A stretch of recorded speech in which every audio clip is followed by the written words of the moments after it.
the White House, President Eisenhower signs the proclamation that makes Alaska's entry into the Union official, nearly 92 years after Lincoln's Secretary of State bought the territory from the Russian Tsar for $7 million.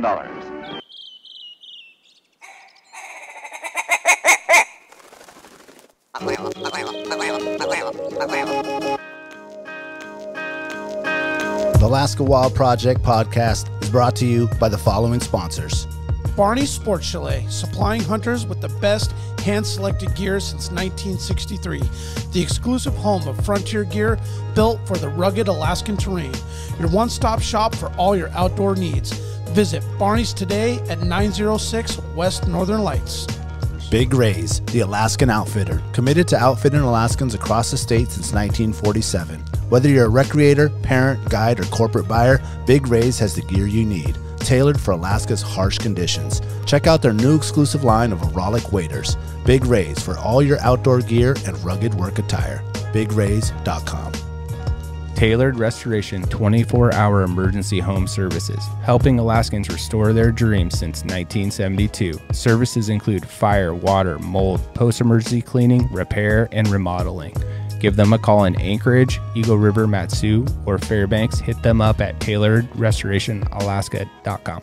Total Truck and Alaska Overlander, Alaska's premier supplier for custom automotive accessories and overlanding products, providing all-inclusive rental vehicles and trailers custom outfitted to explore the Alaskan backcountry with a unique and convenient traveling experience.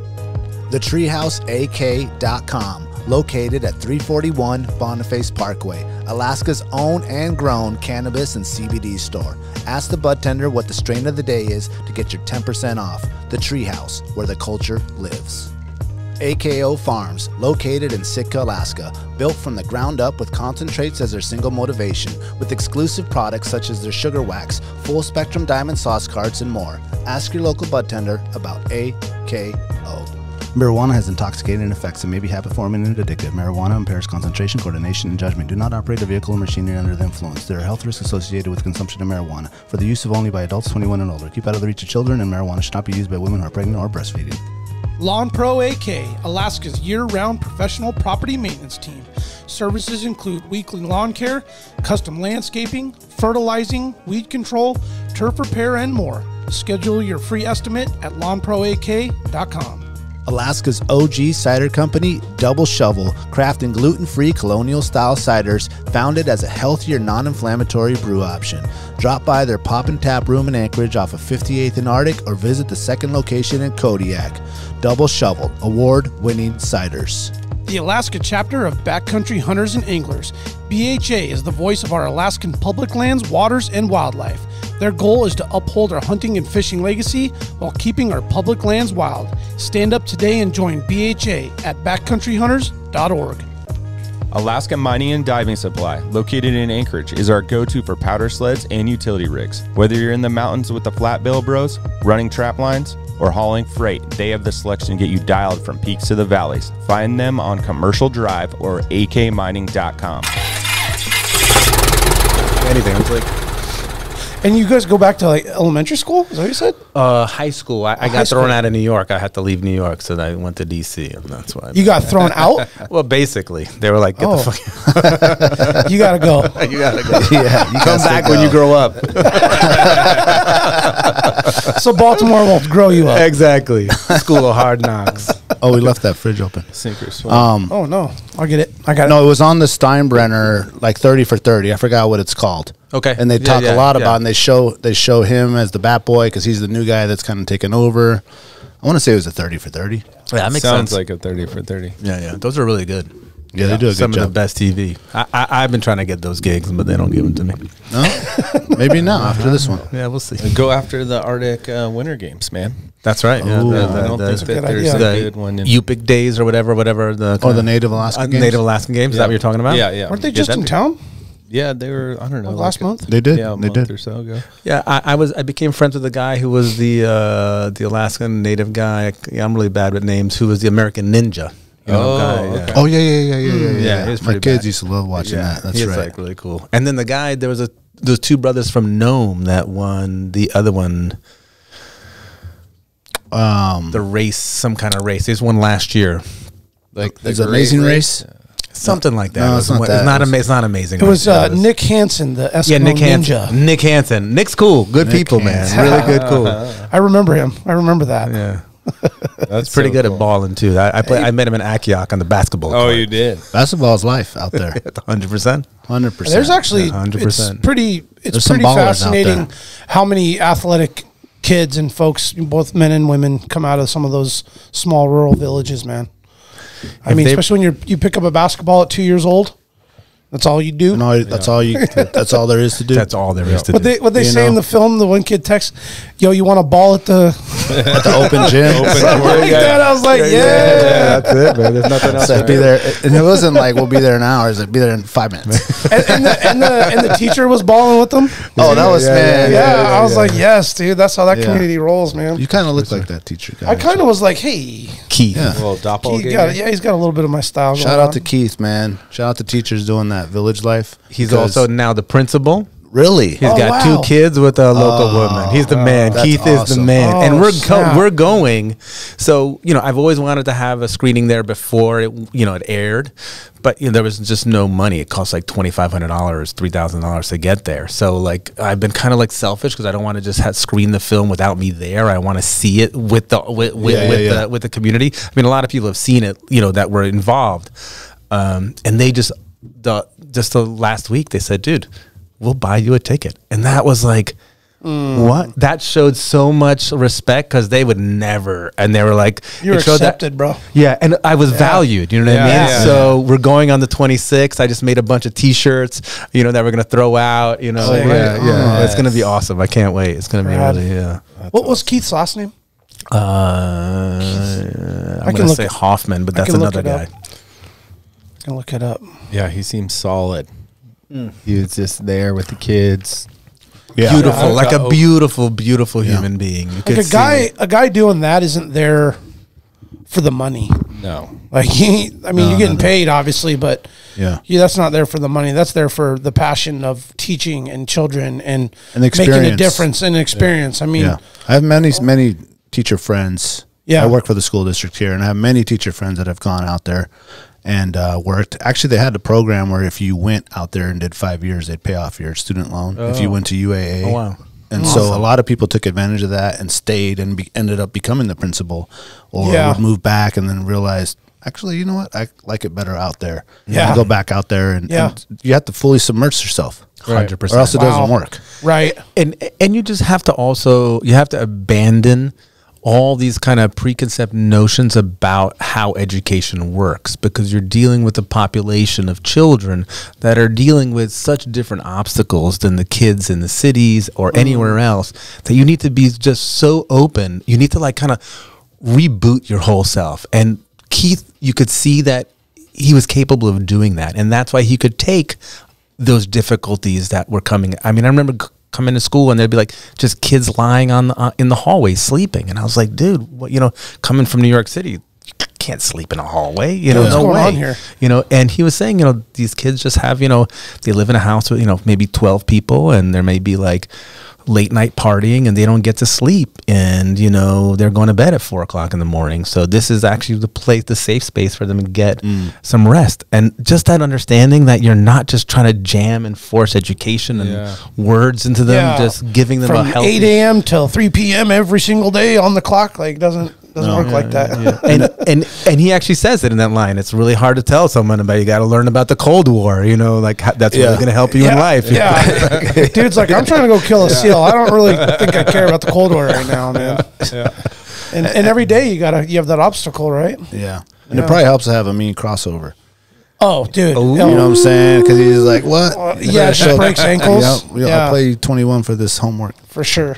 Well, the funny thing is, so when we screen and gamble on the 26th, one of my boys was like, you're going to wear the shirt, right? And I was like, what shirt? He goes, the shirt. And I was like, oh, yeah, because we went to the Gambell Shootout.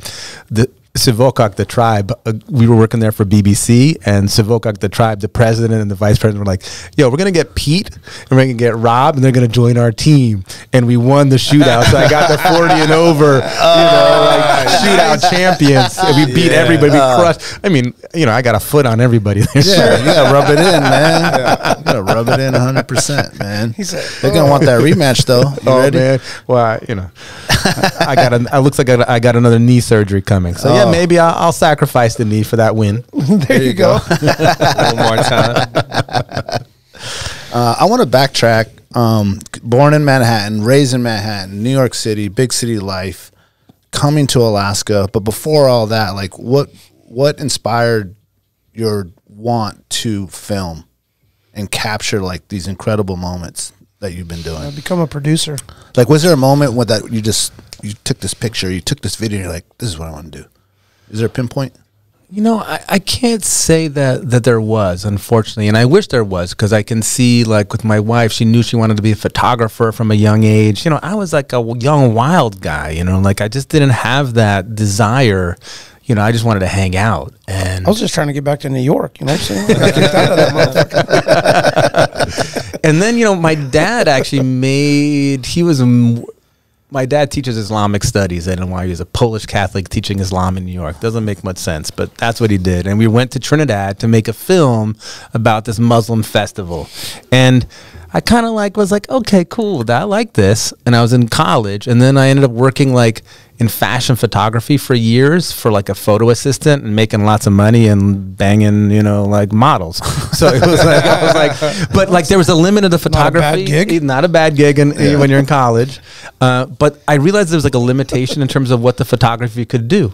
And how many, after a while, it was fun when I was 20, but I can't see myself being 35 and trying to take photos of young women all the time. It was it sounds great, but after a while it just became a little rote. So documentary. Is that about the time when you get to the little collar scarf thing? Oh yeah. Oh jeez. When you hit 30 something? It's you've been in this way too long, bro. You need to little Zoolander-ish. For sure. Yeah. So then Thank you, just I didn't have a specific moment in time that was this, aha moment. Okay. It just slowly Good, honest answer. happened. You know what I mean? Just slowly happened. And then, weirdly enough, the real story is, so I was working in steel. I was a blacksmith, and I was looking in Brooklyn Navy Yard for Rob Farah, where the motto was "Every day is Monday" at Farah Design. Oh no! And we were doing a lot of sculpture shit, and then we ended up. My cousin was in Kazakhstan. He was going to cross the Tian Shan Mountains on horseback, and we were doing a lot of art sculptures and stuff with the blacksmithing, big, huge, giant, multi-ton stuff. And then we bought these tickets to go to Kazakhstan on this trip. We're like, oh, cool, let's do this. And then a buddy of ours was a junkie, and he was getting rid of all his camera equipment. And he was like, I need money. And we were like, shit, oh yeah. So we bought it.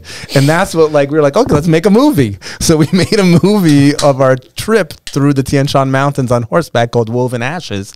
And that's what got us started. We made that movie, and people loved it. And it started going to it was more artsy. Yeah. And it started going to the Whitney Biennial and all this stuff. And that was the beginning of it, Yeah. And then just by chance kind of just started, going and going. What year was that?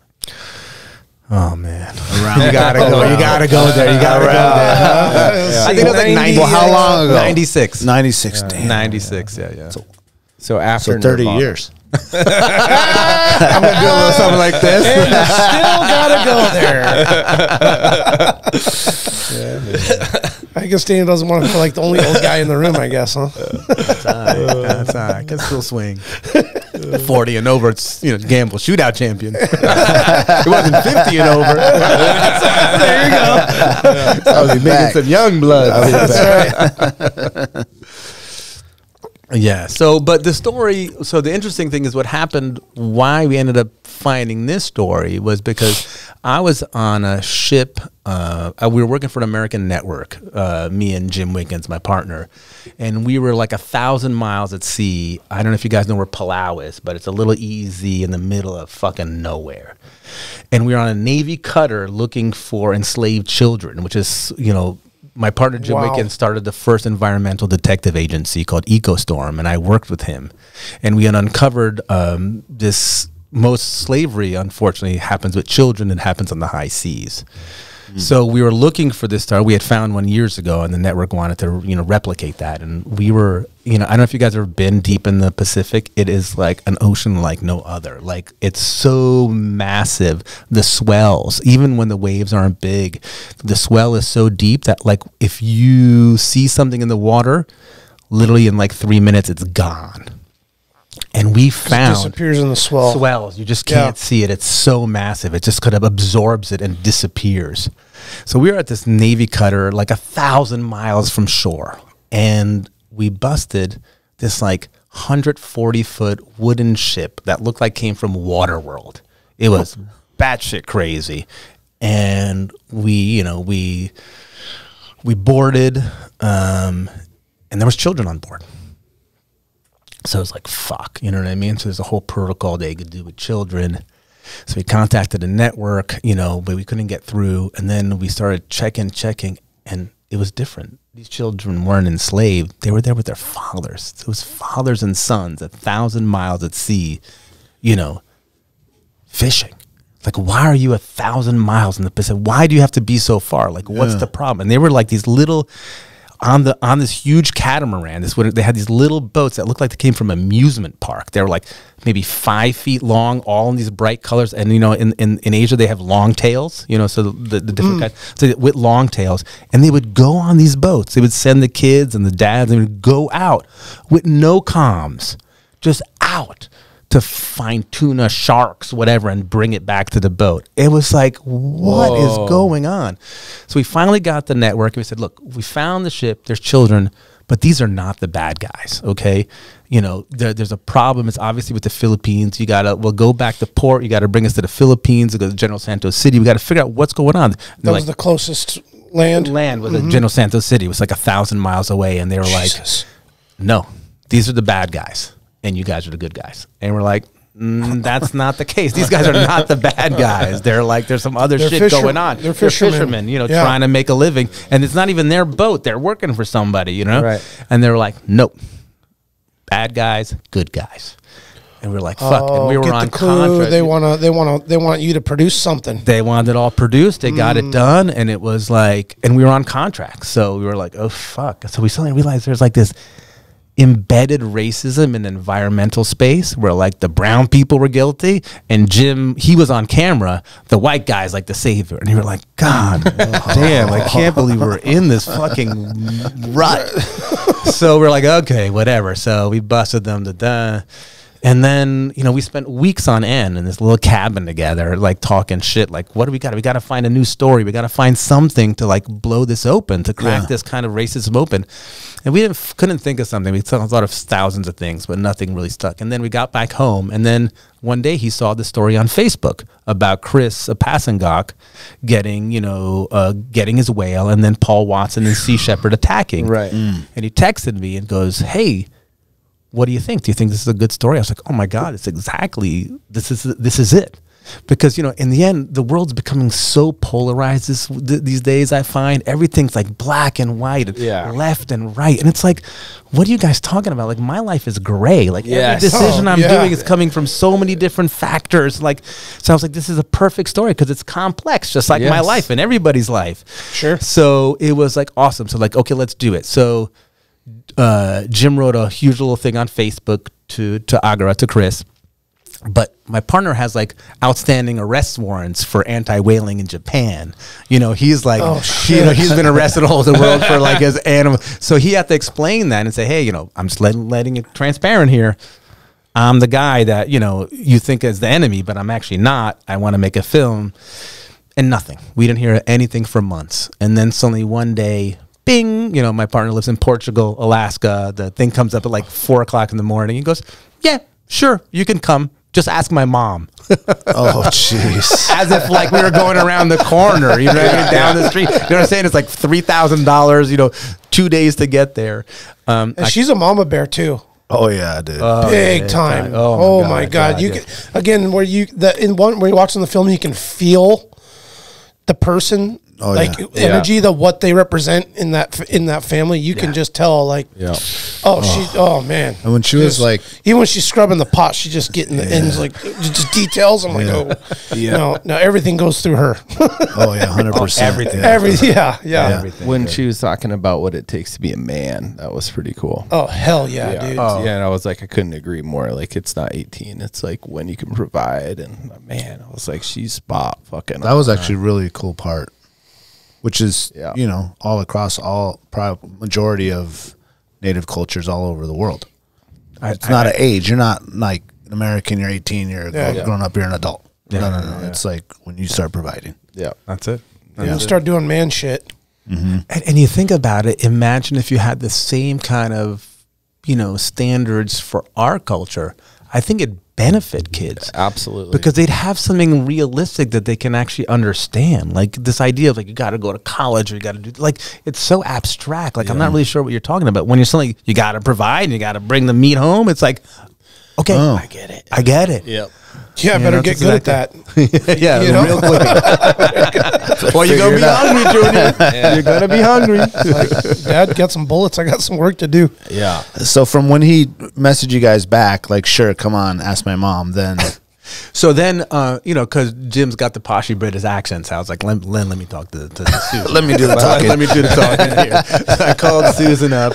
And say poshy? Yeah, he's like a super poshy. Like he went to like in England, public school is actually private school. He went to like Harrow, which is like where like Churchill and all the.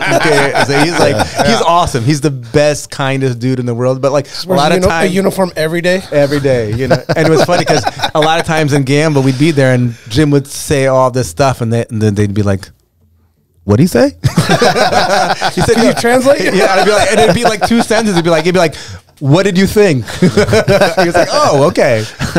We don't have beaver here. Wait, beaver's another story, man. But like, so you call. So I called Susan. Susan, yeah, and we have a long conversation, and she says, "Yeah, you guys can totally come. We totally we'd love you to come." And I said, "Okay." And you know, my parents are both Polish, so we traveled always to Poland. You know, during martial law when it was and we'd always bring stuff. You know, you always bring whatever you can. And whenever we travel, you always want to bring gifts. So coming from New York, I'm always thinking they want like some electronics that they can't get there, or maybe they want a Yankees hat. Yeah. And I said, "What do you want me to bring?" And she goes, "Bring food." And I was like, "Huh?" She was like, "Bring food." I was like, "Okay. Cool, I'll bring some food." So you know, being a hipster, I'm not a hipster, but you know, I like that in the Bronx. You say, the pork store. That's where I'd be going right away if I was you. Well, I got a lot of friends from that pork store. Bring some cold cuts, right? So what I did was I actually went to Whole Foods, and I was like, I bought all this organic beef, and I froze a shitload of it, and I put it in a duffel bag, and I was like, dude, Pete Nice is the man. He's smart. He got this set up. I'm bringing it. So I go there, and you know, we travel all the way. We get to Nome, and you guys know how it's everything. I think the license plates in Alaska should be seen. Everyone has. I don't know what the motto is. What it says on the bottom. The last frontier. I think it should say weather permitting. Alaska weather permitting. Oh, put that down. That's a good T-shirt, right? I got it. That's the show name. You need to put in for I get 10% of that. I get 10% of whatever it is. I get 10%. It's official. It's on later. Don't try to cut this out later. You heard it on Alaska Wild Project, all right? New merch coming. New merch. That's right. Weather permitting. Perfect.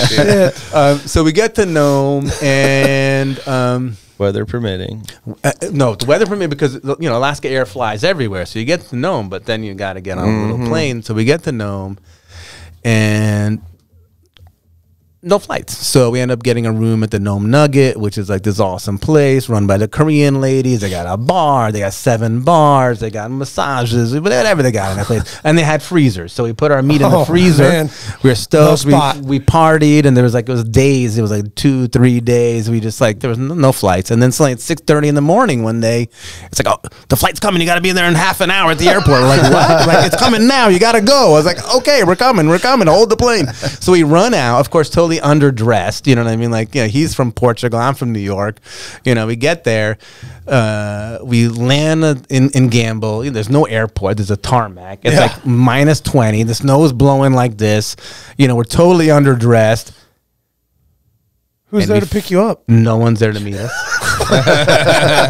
No one. We have no idea where the house is, and we forgot the meat. Oh, no. We were like, oh, man. You didn't bring the food, bro. We didn't bring the food. Oh, no. So we take all our stuff. We got all this equipment. We're like, where's the house? We're like, yeah, by the dump. And they live like in the last house right by the dump. We like trudge through all the snow, like, bum. Like, it's like, an hour haul. Like, we're like freezing. We get to the door and we start knocking. And we didn't know that in Gambell you don't knock, you just walk right in. So we're like knocking. And finally at one point I was like, okay, we gotta just get inside, see if somebody maybe, some dog will attack us or something, whatever. It's like, we gotta go for it. So we go inside, and that was it. That was like the beginning of like a 5-year relationship, which is pretty amazing. They were totally suspicious of us. They were like, oh, I'm sure. Who are these guys? When did you win them over? What did it take to win them? He's like, rain check on the meat. It'll come on the next flight. I didn't even think about that. Because it was just me and Jim. Like, Jim and I did everything. So we were directors, producers, camera, sound, cooking. Oh, it's just the two of you. It was just the two of us. Wow. So and it was like April. So like, it was like late April. So it was like 18-hour, 16-hour days. So we were working literally 16 hours a day. We were like so fried. And the interesting thing is, when we got in their house,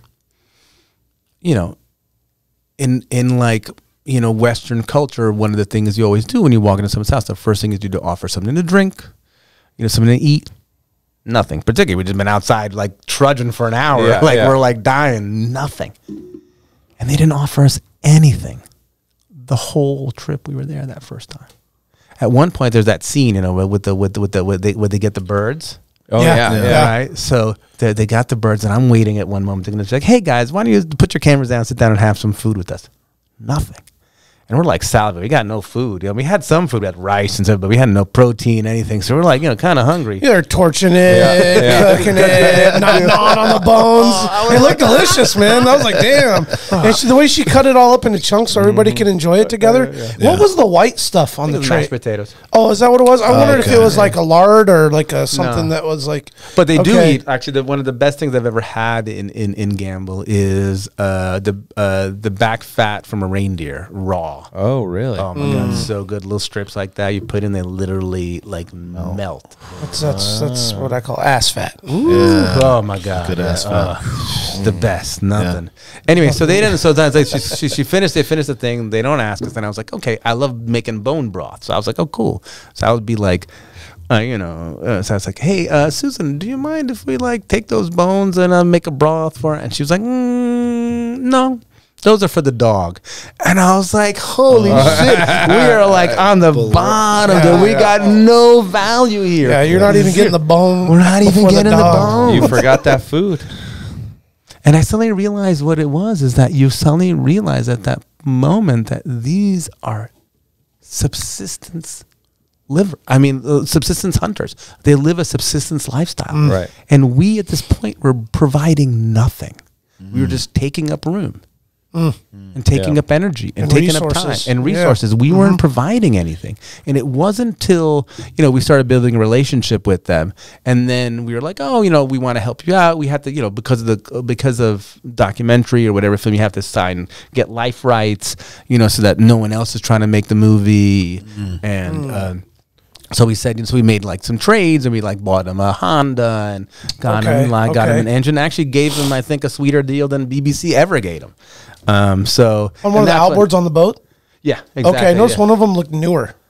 Yeah, one of them was new. One of the things you could see, a new Mercury or something. Yeah, it was like a 55 Mercury. And the other one was an old 2-stroke Johnson. I'm like, they started with the Johnson. So if you, depending on we intercut it. It's only a few people will notice, but the Johnson. I was paying attention, man. No, let me tell you that Johnson. But once you started dragging that thing down the beach, you're like, yo, it's heavy. No, but not only that, but on that Johnson. So we're like 60, 70 miles out at sea. And every single time he wants to restart it, he's got to take the cap off and re-spool the starter. To get the fucking pole. And you're like, really? We're 60 miles at sea. the water's going up almost to your knee because the boat's leaking. Yeah, the and then you rivets, gotta yeah. spool that thing to get. I'm like, dude, what's going on here, guys? Yeah. Let's get a new working engine. just fine, Yeah. Like, we'll get you a new engine. You're gonna be hauling us around out here.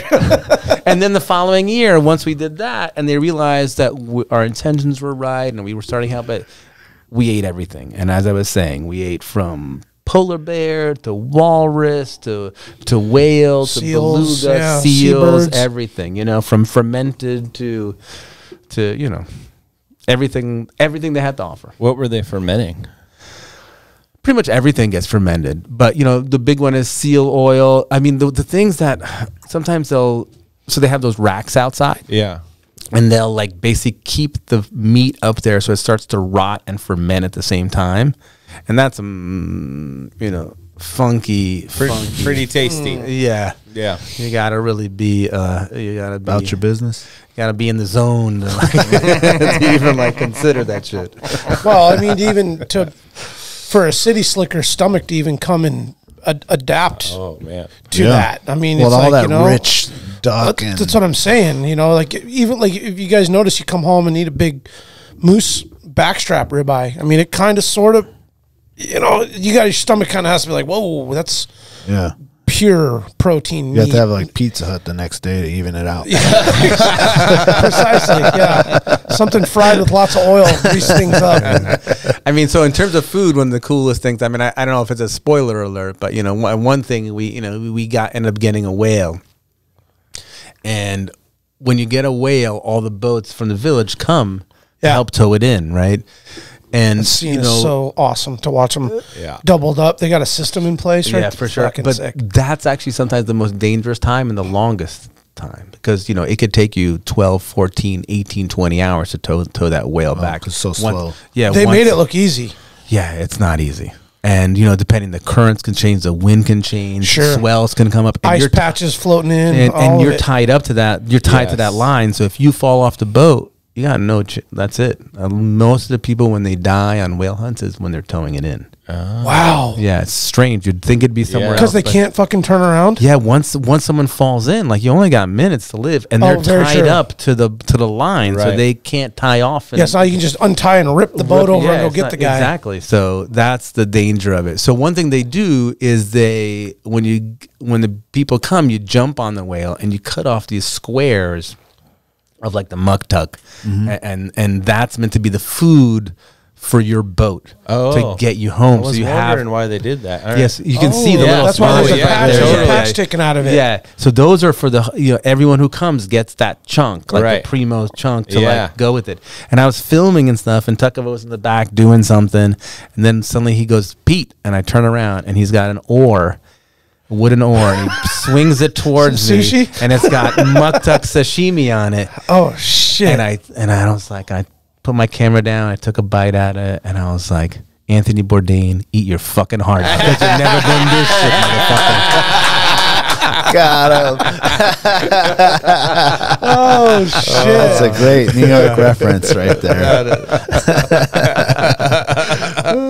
What'd you think of it? That is sick. Oh, I love though. muktuk. Muktuk is, I really love muktuk. I love whale. I like whale a lot. Yeah. Yeah. But you said polar bear was the one thing, not your favorite. Polar bear is like way too funky, but my partner, the poshy British guy, is like, oh, I love that polar bear. Can I have some more? I was like, what the fuck is wrong with you? That's just disgusting. No, I love it. It's so good. what would be like a very relatable reference to it? I mean, it could be like dirty socks and this, but like what? I'm assuming something very fishy. No, put it this way. I love like smelly French cheeses, dude.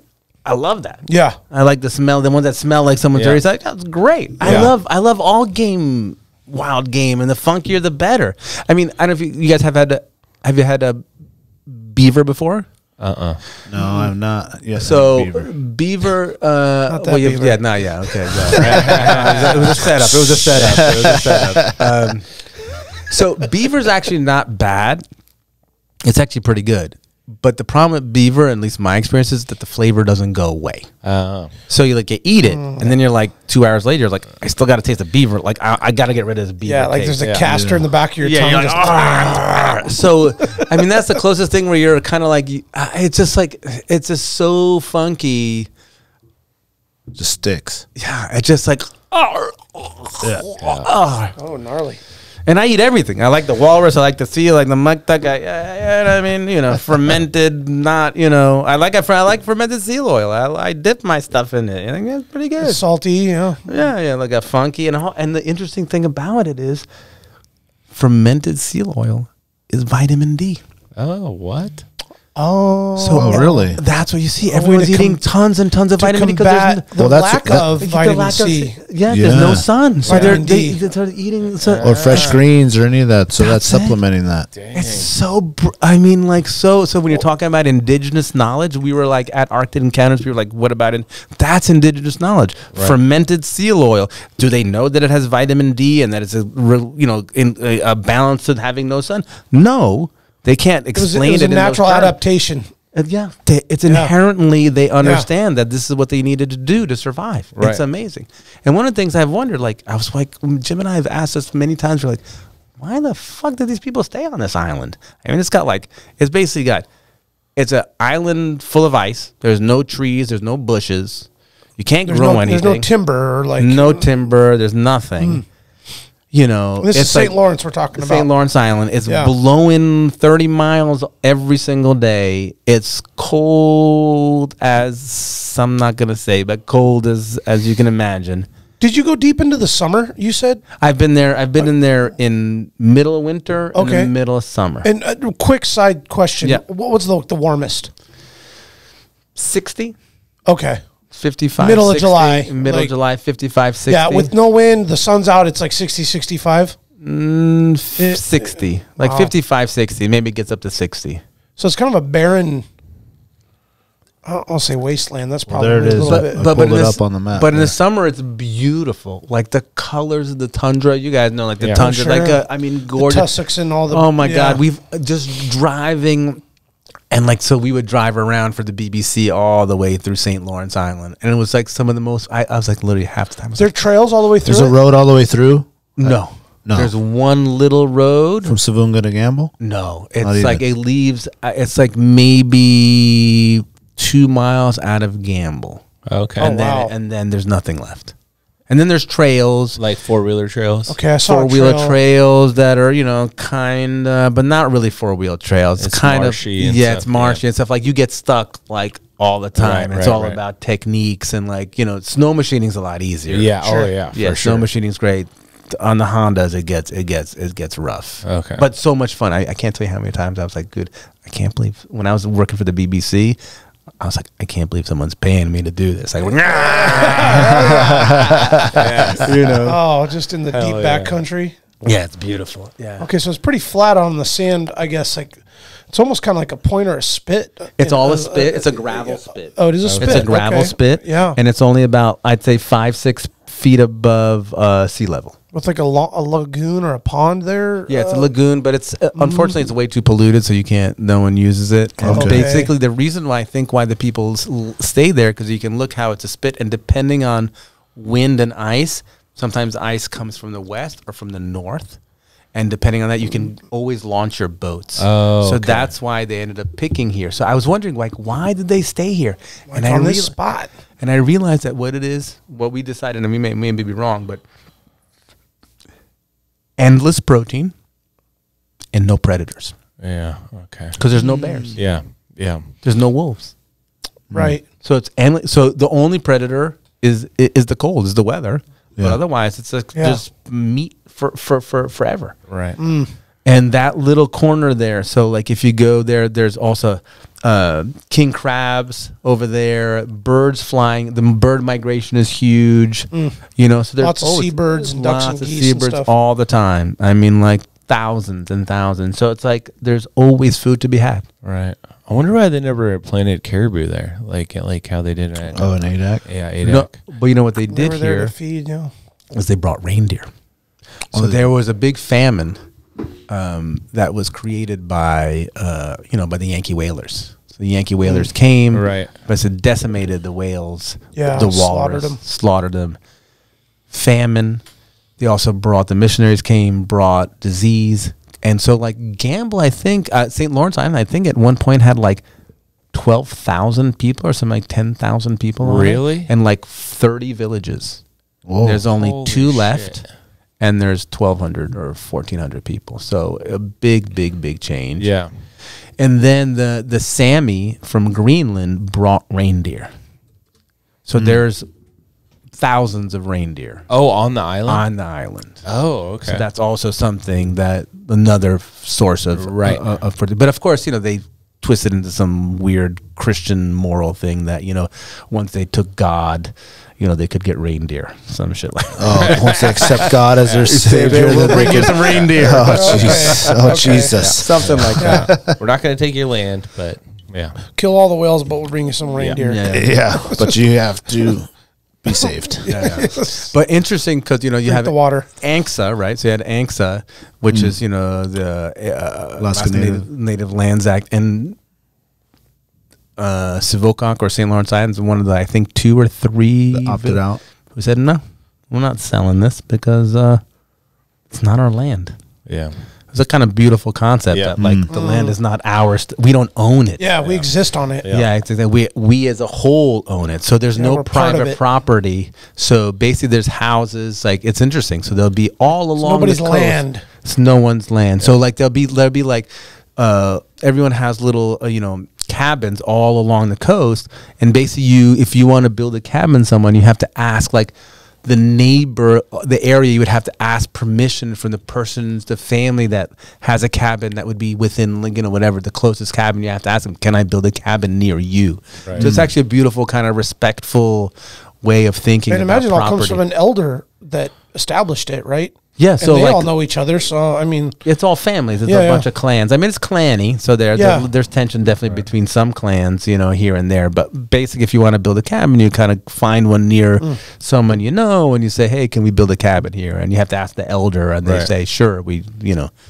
So it's kind of beautiful. It's interesting that like that culture is from St. Lawrence Island to the Mohicans or whatever on the East Coast. Like all the natives there, we don't own this land. It's like the reverse of manifest destiny. It is awesome. And the more that we live here and try to maintain like the state, how much public land we have in the state, the more my view goes that way. It's like, man, we shouldn't be owning these like giant, like who needs 4,000 acres? Really? We need to own that? It should be public and everyone can use it. And it's that, I don't know. I always think that's beautiful about these cultures, it's a great the point. native cultures. I That's think they got it interesting, right. Yeah. There's something about that kind of sharing that's really beautiful. Yeah. Let's take a quick break. We'll be right back. Let's do it.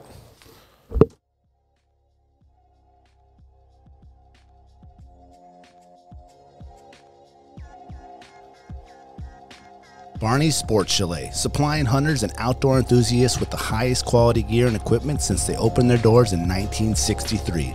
Barney's carries exclusive brands such as Alpaca Rafts, Sitka Sims, Exo Mountain Gear, Hilleberg, and much more. Barney's prides themselves with keeping a huge stock on hand of various top-of-the-line tents, footwear, sleeping bags, optics, cross-country skis, just to name a few. Barney's is also the exclusive retailer of Montana knives, Seek Outside, Kafaru, Stone Glacier, and their in-house brand, Frontier Gear of Alaska. Barney's has a superior selection of top-rated boots, sleeping bags, dry bags, mountaineering gear, electronics, and accessories. Need freeze-dried food or mountain snacks? They got that too. Barney's now has an amazing new paperback catalog available for in-store pickup or online order. Visit them today at barneysports.com, or even better, stop by the store in Anchorage at 906 West Northern Lights. If you want the best, there's only one name in the game, Barney's Sports Chalet. Alaska Mining and Diving Supply, located in Anchorage for 47 years, has expanded 3 stores. The main store, the largest Skidoo sled dealer in North America, also has Can-Am, Sea-Doo, Climb, Suzuki Outboards, Honda Outboards, generators and snowboards, Kingfisher boats, and so much more. Alaska Motorsports and Equipment just next door, which was previously Anchorage Suzuki Arctic Cat, for all your Arctic Cat, Suzuki ATV, Husqvarna, Generac, Mahindra tractor, and now Argo Pro and Sasquatch needs. And to round it out, also next door, the brand new Alaska Mining Superstore for the largest selection of recreational and light commercial mining equipment anywhere, period. The Alaska chapter of Backcountry Hunters and Anglers. BHA is the voice of our Alaska public lands, waters, and wildlife. From national level policy work to engagement with boots on the ground projects from Kotzebue to Ketchikan. BHA performs public land cleanups, hunting and fishing clinics, and community education to help take your game to the next level.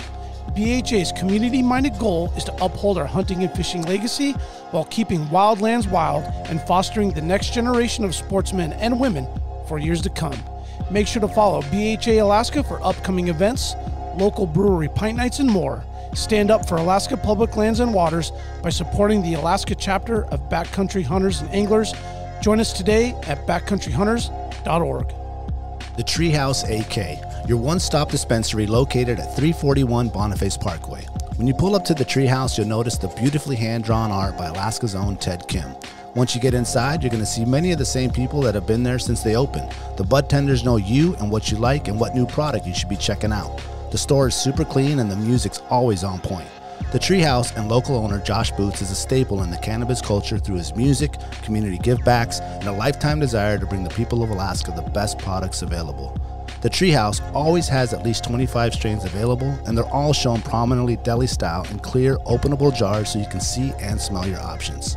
Other products include edibles, concentrates, vape carts, pre-rolls, flour, dab rigs, and anything else you need, they got it. They also have some pretty sick merchandise for sale. Check out thetreehouseak.com, or better yet, stop by the Treehouse today and get started on their loyalty program. Remember, you must be 21 years of age to enter their store. The Treehouse, where the culture lives. Yeah, because that's like a real German beer, right? I call it breakfast beer. Kolsch? Kolsch. I call it man. like a breakfast. Damn, you're a gangster. Okay. Little Coors Light with orange juice. I kind of call a double shovel cider a breakfast beer most times. A little mimosa. This This is the cider mimosa. This is the breakfast one. Oh, shit. You know, I really miss it when it was put in when it was put in the glass. Oh, that was something else, wasn't it? Oh, it used to be cider mimosa. Was it first in the glass? It was in the glass bottle, right? Oh, yeah. That was one Beginning. of the ones that were in the glass bottle. Really? Long time ago. There was just something special that, like, for me and my wife's first 2 anniversaries, Yeah. we got that, and that was our morning beverage. We should start doing that again. Yeah, if you Or can. maybe a twist on it would be better. Like a tequila. There's just something about it being in the glass. Like 14%. Hey, Darcy, man, she made we had our annual wild game party. You'll have to come next year if you're available. It'll be in mid-April. She mixed up the Costco margarita mix with the cider. And The made ciderita. A ciderita. Yeah, those are good. It's fucking bomb. I tasted it and I was like, oh, damn. We do, let's see here, Cinco de Mayo, that whole week is cider-ritas. We have like 3 different ones. They're pretty fire. So is it a breakfast beer to kind of like the hair of the dog? Is that kind of what maybe? No, I mean it. To me, Kolsch is just like a lighter beer, so it's kind of like the kind of you can just. It's kind of the original. What do you call those beers that people do that they drink all day? You can like what's session? Yeah, session. Yeah, it's kind of like a session beer. okay. I feel like that's like the original session is the Kolsch. Yeah. Okay. It's kind of light, you know. It's always on the airplane too. I don't know if it's always on Alaska Airlines. Kolsch is? This beer is, yes. Oh, really? I didn't Always, know that. always. Wow, I didn't notice that. Yeah. Now we know. Independent Lens, is that you and your partner's company? No, Independent Lens is a brand of PBS. Okay. So there's POV and Independent Lens, which are like the kind of strands in PBS that make like award-winning documentaries, or they show documentary films. Okay, gotcha. So Independent Lens. So we're airing, which is kind of beautiful. So when we decided to sell the film and it was ready, like we were wondering where to put it. And we ended up going with PBS Independent Lens because ethically it was the only one that kind of really aligned, we thought, with the film, because it's a free station, you know what I mean? So we didn't want to make a film and, you know, with indigenous people that, you know, only people that could afford Netflix or whatever could pay. So we thought it was like totally the wrong direction. So that's why when we talked to the, you know, one thing that we did is we kind of eliminated the kind of the vertical hierarchy that's traditionally in film, and we kind of made a horizontal setup where like everybody in the community has a voice and a saying in the film. So when we were finishing the film up, we opened the film. I don't know if you guys remember, it says it's a film by. Yeah, and absolutely. There's like 30 people in that totally. list. Yeah. Because we felt like this is a film not by me, it's not a film by Jim, it's a film of a community and us included in that community. It's their story, and they were like, we were privileged enough to be able to tell it. We just happened to have the camera equipment and some of the skill sets that they didn't have, but we worked together to be able to tell that story. So when we first sent that to PBS, they were like, what the fuck is that? And you can't have that. That's not okay. No, we're not going to do that. It's got to be like produced by, and they're like, are these all producers? I was like, yeah, everybody's a producer on the film. And like, no. And we said, well, then we're not going to show our movie on PBS because that's got to be front and center. Like, you got to let them know this is a community film. And they said, oh, okay. So they went to legal, and legal said, okay, and they just asked us to change a little bit. We started off with, this is a film by, and then we ended up writing something like, this is a film this is a collaboration. Collaboration, did say that. I think that's what it ended up being. It's a collaboration between these people. And I was fine with that. Yeah. But like that idea that this is not, because it's a delicate issue, and particularly in the last couple of years, the fact of like two white guys coming in and making a film about indigenous people is kind of like taboo, you know what I mean? Like literally no one in the lower 48 would touch us. Like we were like, they would run from us. And it was weird because it'd be like the liberal media would be like, oh, an Alaska Native story, indigenous, great, fantastic. And then the two things that would turn them off is that A, they're whale hunters. Yeah. It's like, oh, fuck that. And then they go, oh, these white dudes are doing it? Fuck that. Red flag, red flag.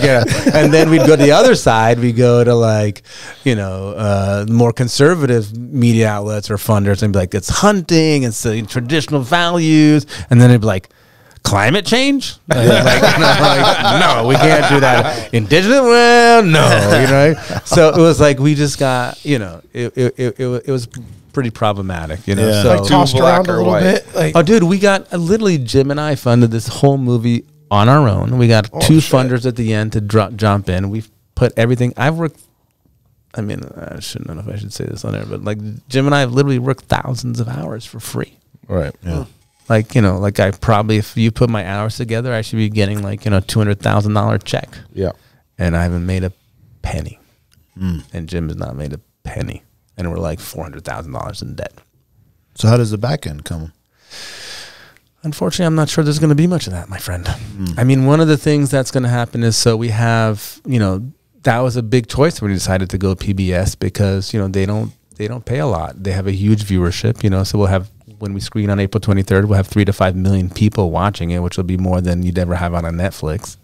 So that's really important for us. Then we have like international distributors that'll make some money. There's TVOD that'll make some money. There's educational that'll make some money.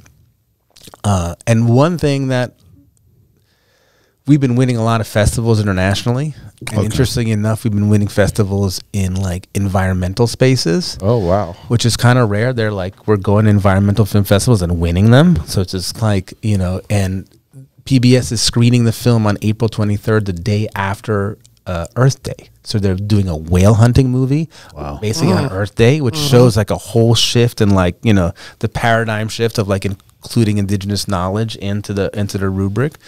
So the only thing that is that potentially might do it, and I'm not really thinking of it for the financial retribution, but in terms of, again, like at this point, it's like we're already so deep in the hole that like the only thing I can really think of is like spiritual accomplishments. But because we're winning all these festivals, our producer said, let's go for an Oscar run. Let's try to qualify for an Oscar.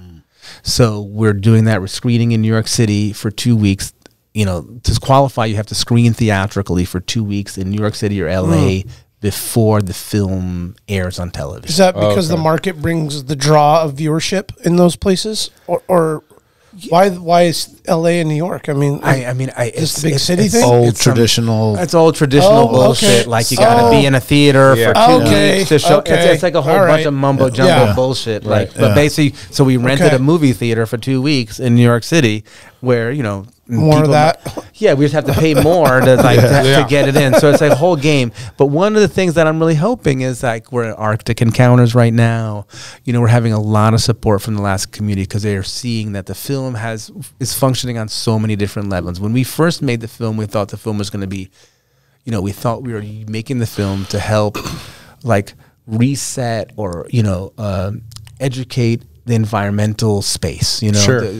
But that was our first intention. And then we started doing a rough cut. One of our kind of producers who was from Nome saw one of the earlier rough cuts, Kunak Tabone, and she said, "Oh my God, I got to bring this film to all the Alaska Native villages." And we were like, "What?" She's like, "I'm going to bring this film to every Alaska Native village." And I was like, why? To every high school.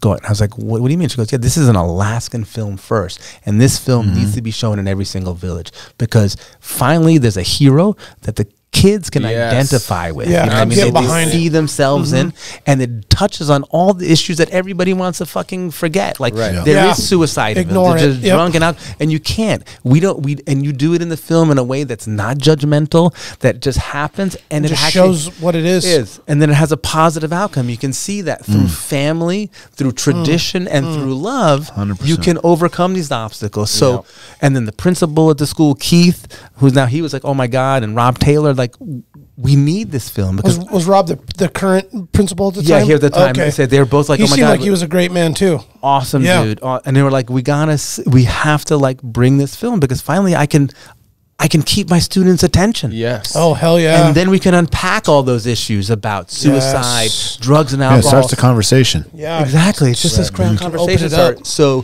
when we screened the film in Mill Valley, the California Film Institute created a class curriculum for it. So we have a class curriculum, but that's for the lower 48. They tested it out at Berkeley. It was amazing, but that's a different course curriculum than you'd have in Alaska. Oh, for sure. You know, that's like to let people know about indigenous people. This is more about how do you deal with, you know, how do you deal with these issues, talking about, you know, subsistence hunting, how to live in these two worlds. So one of the things we're doing right now, and I'm not sure if it's going to happen, but we've made a grant application to an organization, the Bering Straits, to basically give us funding so we can go to all the Bering Straits schools, screen the film, and actually create the course curriculum with the students. So you have educators, but also, like, the kids can watch the movie and, like, be prepared to talk about what works for them. How can we use this film to help the generation following? Yes. You know, so it's been super positive. So suddenly this shift came. We thought we were making it for, like, the inventor, you know, opening the eyes of the environmental community, but now it's suddenly become an Alaska Native film. Yeah. So it's been pretty awesome to see how it's playing in all these different spaces that we just weren't, you know, we weren't expecting. So that's why the Oscar run is a big kind of thing. Yeah. To see, you know, to really promote it, you know, in terms of, not just in terms of Alaska, the lower 48, and really resonate these stories outside of, you know, I think it's a time to bring indigenous knowledges to the table, to bring indigenous people to the table so they can be on the decision-making spot where they haven't been, you know? Well, man, you know, it's about time, because there's a lot of those families and communities have been living in dark places for a very, very long time. Like, stories that are uncomfortable for us to talk about right now that probably don't want to talk about. And I feel like, while financial reimbursement or compensation would be great to fill the gaps of what was put into it, I can tell by the way you tell, I can feel by the way you're telling it. It's not really about that. It's really about the story, the impact, the change that can manifest from this, the result of this. That's exactly. I mean, in terms of there's probably no amount of money that can make you feel better than what change it could make, right? 100%. Yeah, 100%. Yeah. I mean, I was just telling people we had a screening at the Anchorage Museum, and then we went to like a funder dinner, and I said, look, we're just at the starting line. That the film is just a catalyst to bring the discussion to the world, to bring awareness to the planet, and not just for Alaska Natives, but for Native Americans and indigenous people in the lower 48, and also indigenous play for the whole world, like Native pride. Like there's a time where indigenous knowledge has to be brought into the rubric. Otherwise, we're lost. We can't just use scientists, and the scientists are realizing that. I've been in Gambell and all the time at Arctic Encounters. Like the main scientists are talking about, we go to the village and we learn so much from the elders, from the communities. That's where we're learning from the people who have been living in communion with the environment for millennia. Right. We're not going to ask them about the ice? Of course we're going to. Like they're There was a part in the film where he was like, well, people don't know it, they don't see it because they're not here. Yeah. And he was talking about how there's no ice in the animals. And when the little baby seal came up onto the beach and he's sitting there with the baby seal, and he's just like, it's here because it's so tired, there's no ice. And then he like takes it back into the puts it ocean. Back where it belongs. Oh my gosh. Well, full circle just on that part was, you watch that part and that's heartwarming. Like the baby seal like rests on his boot, and it's like confused, doesn't know where its mama is, whatever that little being is thinking. And then fast forward in the film, Chris goes out and harvests a seal, and you see him, they butcher it up and it all goes in the boat and in the totes for every family. And it was like look at the beauty of appreciation for the cycle of millennia of life, shown with that indigenous heritage, human individual, and then touching the animal and dropping it back in, and then getting it. I mean, it was like, again, you can't make the shit up, dude. No. That was just a beauty of. She held it like a baby, like her baby. Yeah. Oh, the whole thing, it's like they gave it love and then sent it back out, and whatever happened to it happened, and then life goes on and the cycle continues, and they still harvest the mature seal to provide food and true appreciation, love for what their existence is in those scenes of the movie. Because in the end, like if you look at the you whale, reflect on it, man, it's crazy. When they bring that whale in, that whale is tradition. I mean, like if you look like the Christian an analogy, like the body of Christ, this is the body. Like the whale is their food. It's their life. Like without that whale, they don't exist. So like the idea of like, it's so integral to who they are, as its name in the film is One with the Whale. Yeah. That's what it's about. It's called, and they have in Siberian Yupik, there's one word, Agvalek. Agvalek means one with the whale. One with the whale. And actually Chris's son, so Chris actually gets back with Aina, and they have 2 kids.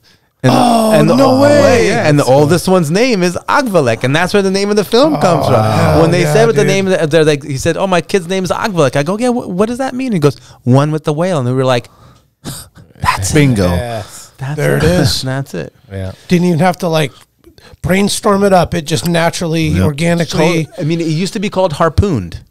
That's what the original name was, Harpooned. Yeah. Okay. But then we realized that it was too much about being a victim, and the outsider versus the One with the Whale became. That's when you realized it was an Alaska Native film. When we started shifting it, and Harpoon was about something Paul Watson and all that shit. No, this is about these. No, guys. You didn't give him the shine. Yeah, fuck that guy. No.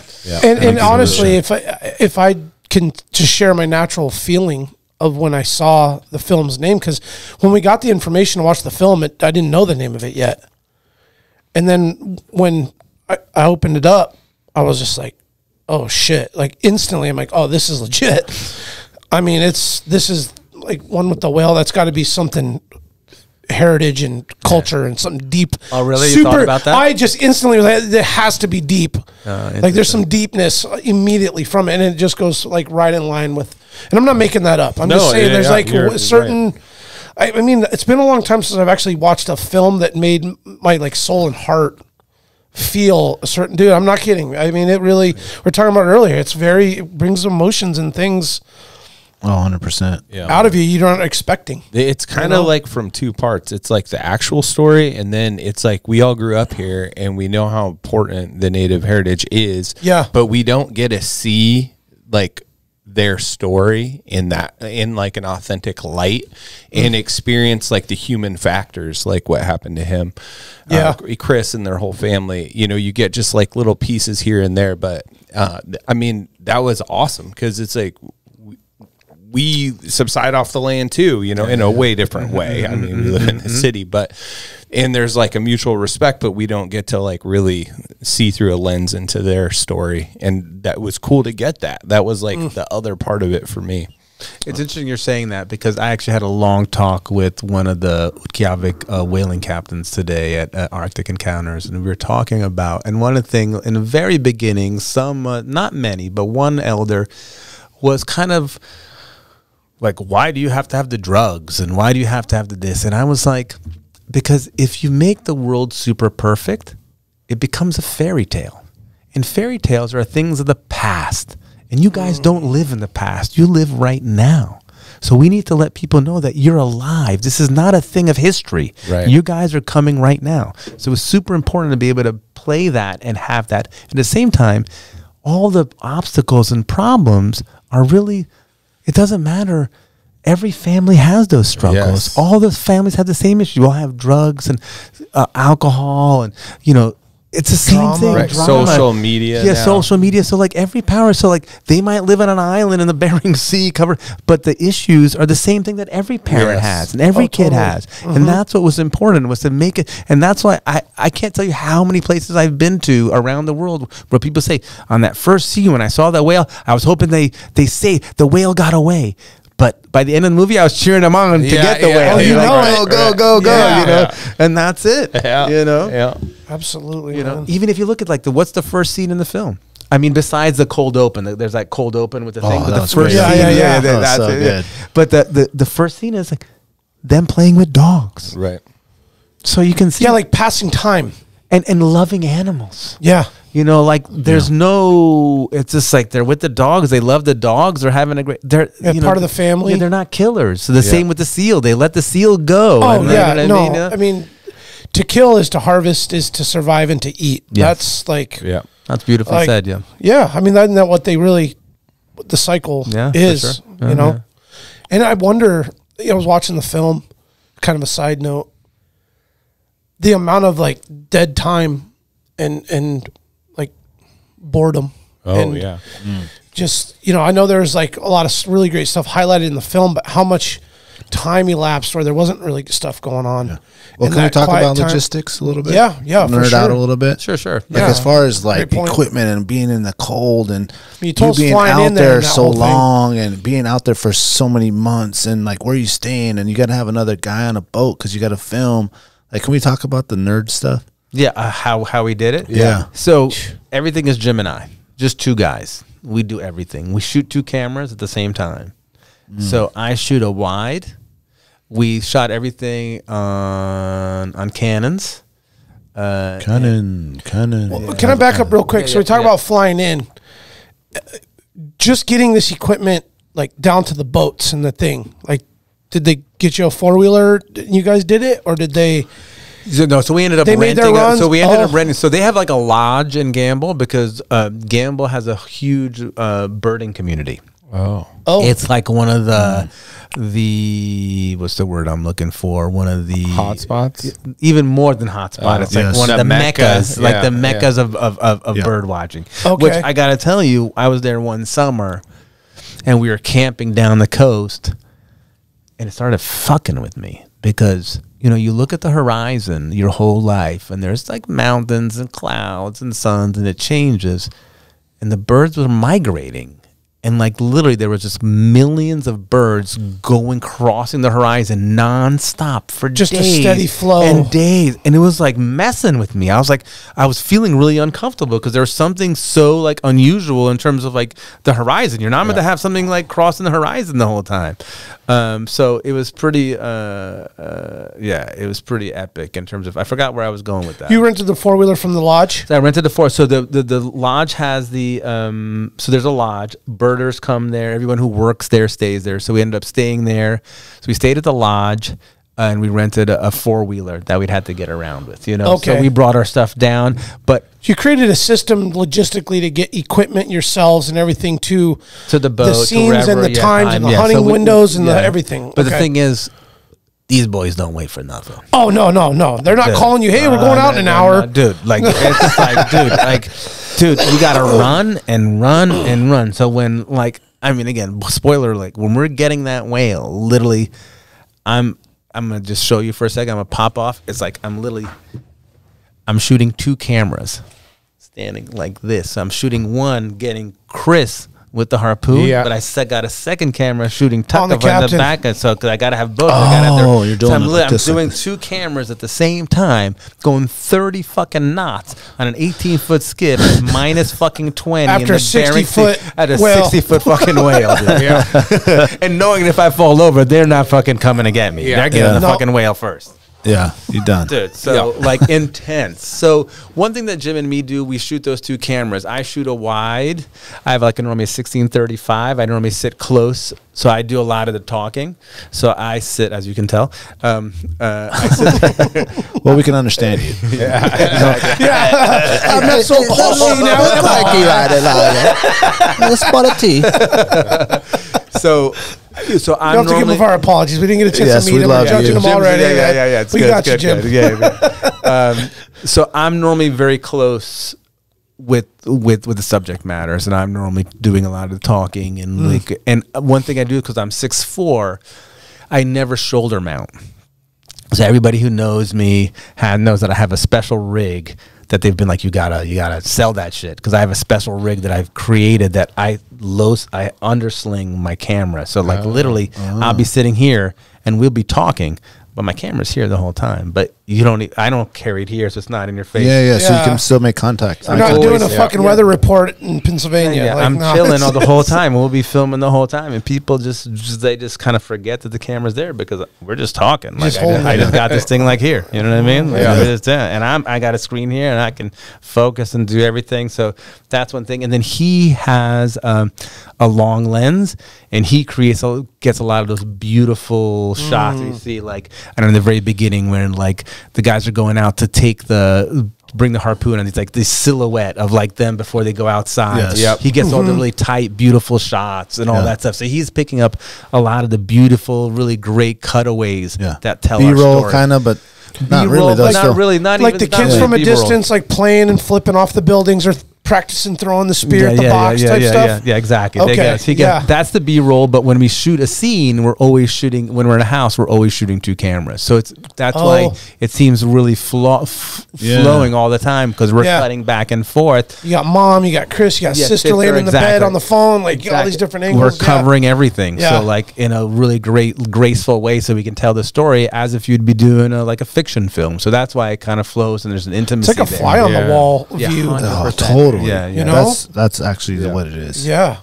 We've heard that so much about like the how you never feel like there's a camera there. You never feel like you're sitting there. Yeah, and that's what brings out the authenticity of The shot. The shot. Yeah. And they talk to us, but you almost said they're talking to you because they're not looking at the camera. The guys are literally looking at me the whole time. So we're having a conversation. Yeah, so you can tell that too. They doesn't look like they're bothered by that there's a camera even there. It's 100%. They're just talking to you, the individual. Yeah, we're having like this right now. We're just having a good time. You're talking about shit, and they're doing their thing. And interesting enough, we also. It's something that I've always done. Like my first feature film, was a 90-minute documentary, and I only shot 16 hours. So look at that ratio. 16 hours to 90 minutes. I mean, that's you like what, squeeze it all in there. Like 12, 11, because I was shooting film. So when you're shooting film, it's like $100, like 10, 20, 30, 40, 50, 60, 80, 100. Like you're literally counting $20 every 10 seconds. So like you're like, fuck, cut. So you have to be really selective. Nowadays, like it's like, what? I get another 110 terabyte drive for $7. You know what I mean? Yeah. So, you know, you have to be real. So I'm a big proponent of directing in scene. Like, don't shoot. All our editors love us because they're like, everything, I can use everything. Like, you're getting the good stuff, the juicy stuff. Yeah, I'm not getting the guys walking around doing like we don't need to film that. Like, let's figure out what you're going to be doing. What are you going to be doing tomorrow? Okay, we're going to do that. Okay, that's pretty cool. That we could use. What are we going to use that scene for? Like, what is that beat going to be there? And we kind of think about what that beat to the film and how does it work, and you know, how does it into the story, and a lot of stuff you throw out, but you're giving yourself like material to work with. You're not just using la la la la la la la la la. It's like, okay, let's use so that's a big one. Well, so it helps editing too, right? Versus film everything, only use what you want, and spend hours poring over the stuff to edit what you need. Yes, 100%. It's quality, not quantity, I guess, maybe. I mean, I also think it's called... still a lot of hours and things What is the total hours? We filmed on this film, I think we filmed 60 hours. Which is... Not a lot? Oh, my God. Not a lot. Nothing. Yeah. No, people shoot 300 hours. Like 5 times Because you're more. getting the goods. It's just... You're being selective. And directing. Yeah. Okay. It's called directing. I mean, that's why you get the director credit. It's not just because you shoot. That's what I think it is. Directing without the Fluff. the script. Yeah, exactly. Directing, and you kind of planning. You're thinking about it, how you're filming it, what story you're telling, and you keep thinking. Watching the weather, you're communicating. You're just always thinking ahead. Yeah, always thinking about in this lead, this, and then you find something that's changing. Like you start realizing there's another island because we didn't know. But with Nalu, we had no idea. I didn't even know who Nalu was. I know it was Chris, and I know the mom. But then I suddenly get there, and there's this girl who's like just filled with joy and so much charm and charisma. I didn't know that she was going to be a whole story about her being gay and leaving the village, and like we had no idea. Yeah, you weren't even thinking that was going to be a part of the story at all. So you know what that did? That part of the story to me, it brought in the rest of us. Like when she went out back, she came to Anchorage, and then she was experiencing all these new foods and new activities, and then but still missing home, and then she had to go back home for it. Just kind of like closed the circle. Yeah. Oh, interesting. So it made you feel like you kind of identified with her. Yes. There was there was a lot of relatability, maybe in the scope of just feeling isolated, living in Alaska in general. Because even if you live in Anchorage, it's just Anchorage. Yeah. To her, it was like big city. Well, if you live in Anchorage and you go to LA or New York, it's like, whoa. Yeah. Like this is foreign lands. Yeah. So it's a larger, sample.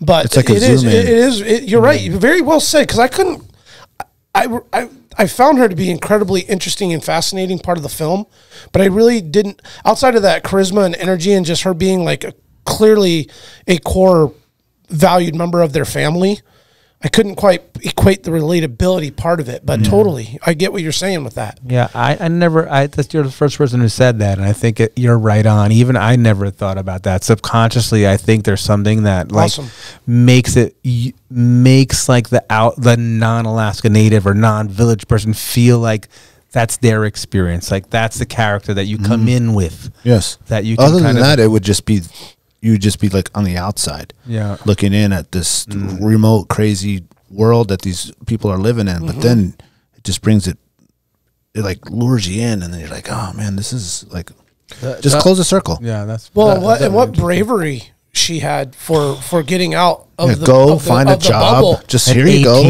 Yeah, like badass. But when she comes back.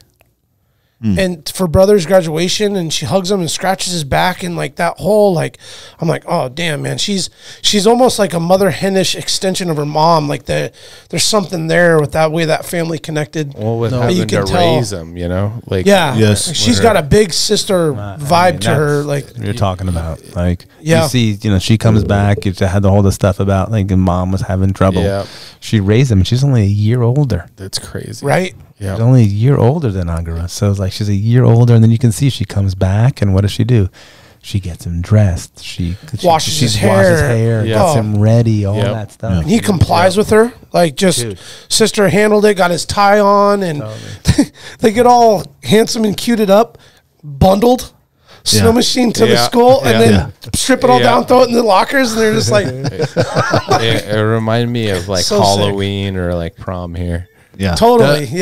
Going back to Daniel's point about the relatability, I think like the piece that is relatable, I was thinking about that as well. It kind of had an aspect to it. And to me, it's more that like we know a ton of people that are natives that we're friends with now that grew up in places that grew up in places like that. But then we miss like the gap, right? Yeah. Like when they transitioned to Anchorage, like all my native friends, I didn't know until they were like equalizing, used to being living in Anchorage and here versus there. And so it's like, oh, I wonder like how my buddies, did, with that transition. And anyway, it was a cool part to see for that, Yeah.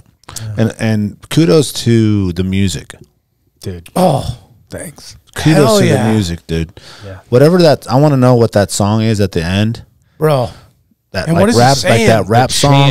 The chant. We will rise. The one we will rise, and then we'll fall. Oh man, it was great. When they're going away on the boat. Yes. Yeah. So that's Samuel Johns. So he's a pretty impressive guy. He has a whole organization about connecting the homeless Anchorage natives with that have been forgotten. Yep. He makes a connection to them with the village so they can connect. Wow. So he's a badass. He's amazing. I heard that song and I was like, oh my God, this is it. You know what I mean? This is it. I mean, all the music was good though. Yeah, dude. yeah. And then we'll go into Byron because that's a whole other Ukilla is he's the man too. But so Samuel Johns had the song, and then he has that haka at the end, right? So there's a Maori haka at the end, and people have.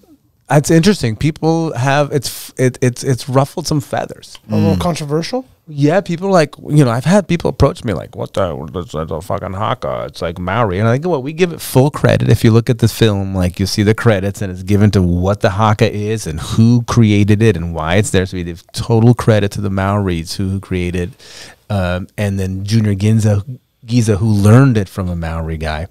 But the story I found is really beautiful, and what we've been talking about, that this is not, it's an Alaska Native story, but it's an indigenous story as well for the lower 48 in the world. And basically Samuel Johns, he told us a story where he traveled to Standing Rock during all those protests. And he was there, and suddenly in the middle of the road, these Maoris came out and performed like this badass fucking haka. Oh, the way they do that in the middle of the road, blocking the police. And he was so blown away by that and the power of these Maoris coming all the way from New Zealand to support their indigenous brothers at Standing Rock, that he was like in love. So when he was writing the whole song, we will rise, we will fall, but we'll rise again, he ended having Junior Giza do a haka. This is about representation and about Standing Rock and how we all as indigenous people stand together. Wow. So that when the film ends, they're going away in the water, and it's not Alaska Native, it's not Native American, it's indigenous on a global level. Oh, that's cool. And that's just like, it's so powerful. It did like a whole nother circle of exactly. It enveloped and said, this is not just Gambell, it's not just Alaska Native, it's all indigenous people. And when you hear the, like, I guess the chant is what I was equating it to also, but it kind of made me want to get up and like, you could feel like whatever, or stage dive to the shit. And it's like it's so far from Alaska Native. And then there's Byron. That's so cool. Byron Nikolai, Ukilla, who does all the other songs. So we were looking for like the ones earlier in the film. Yeah, all the way. So all the singing. And I love it how it had the hip hop vibe to it. No, that's exactly which was so trendy and new, and like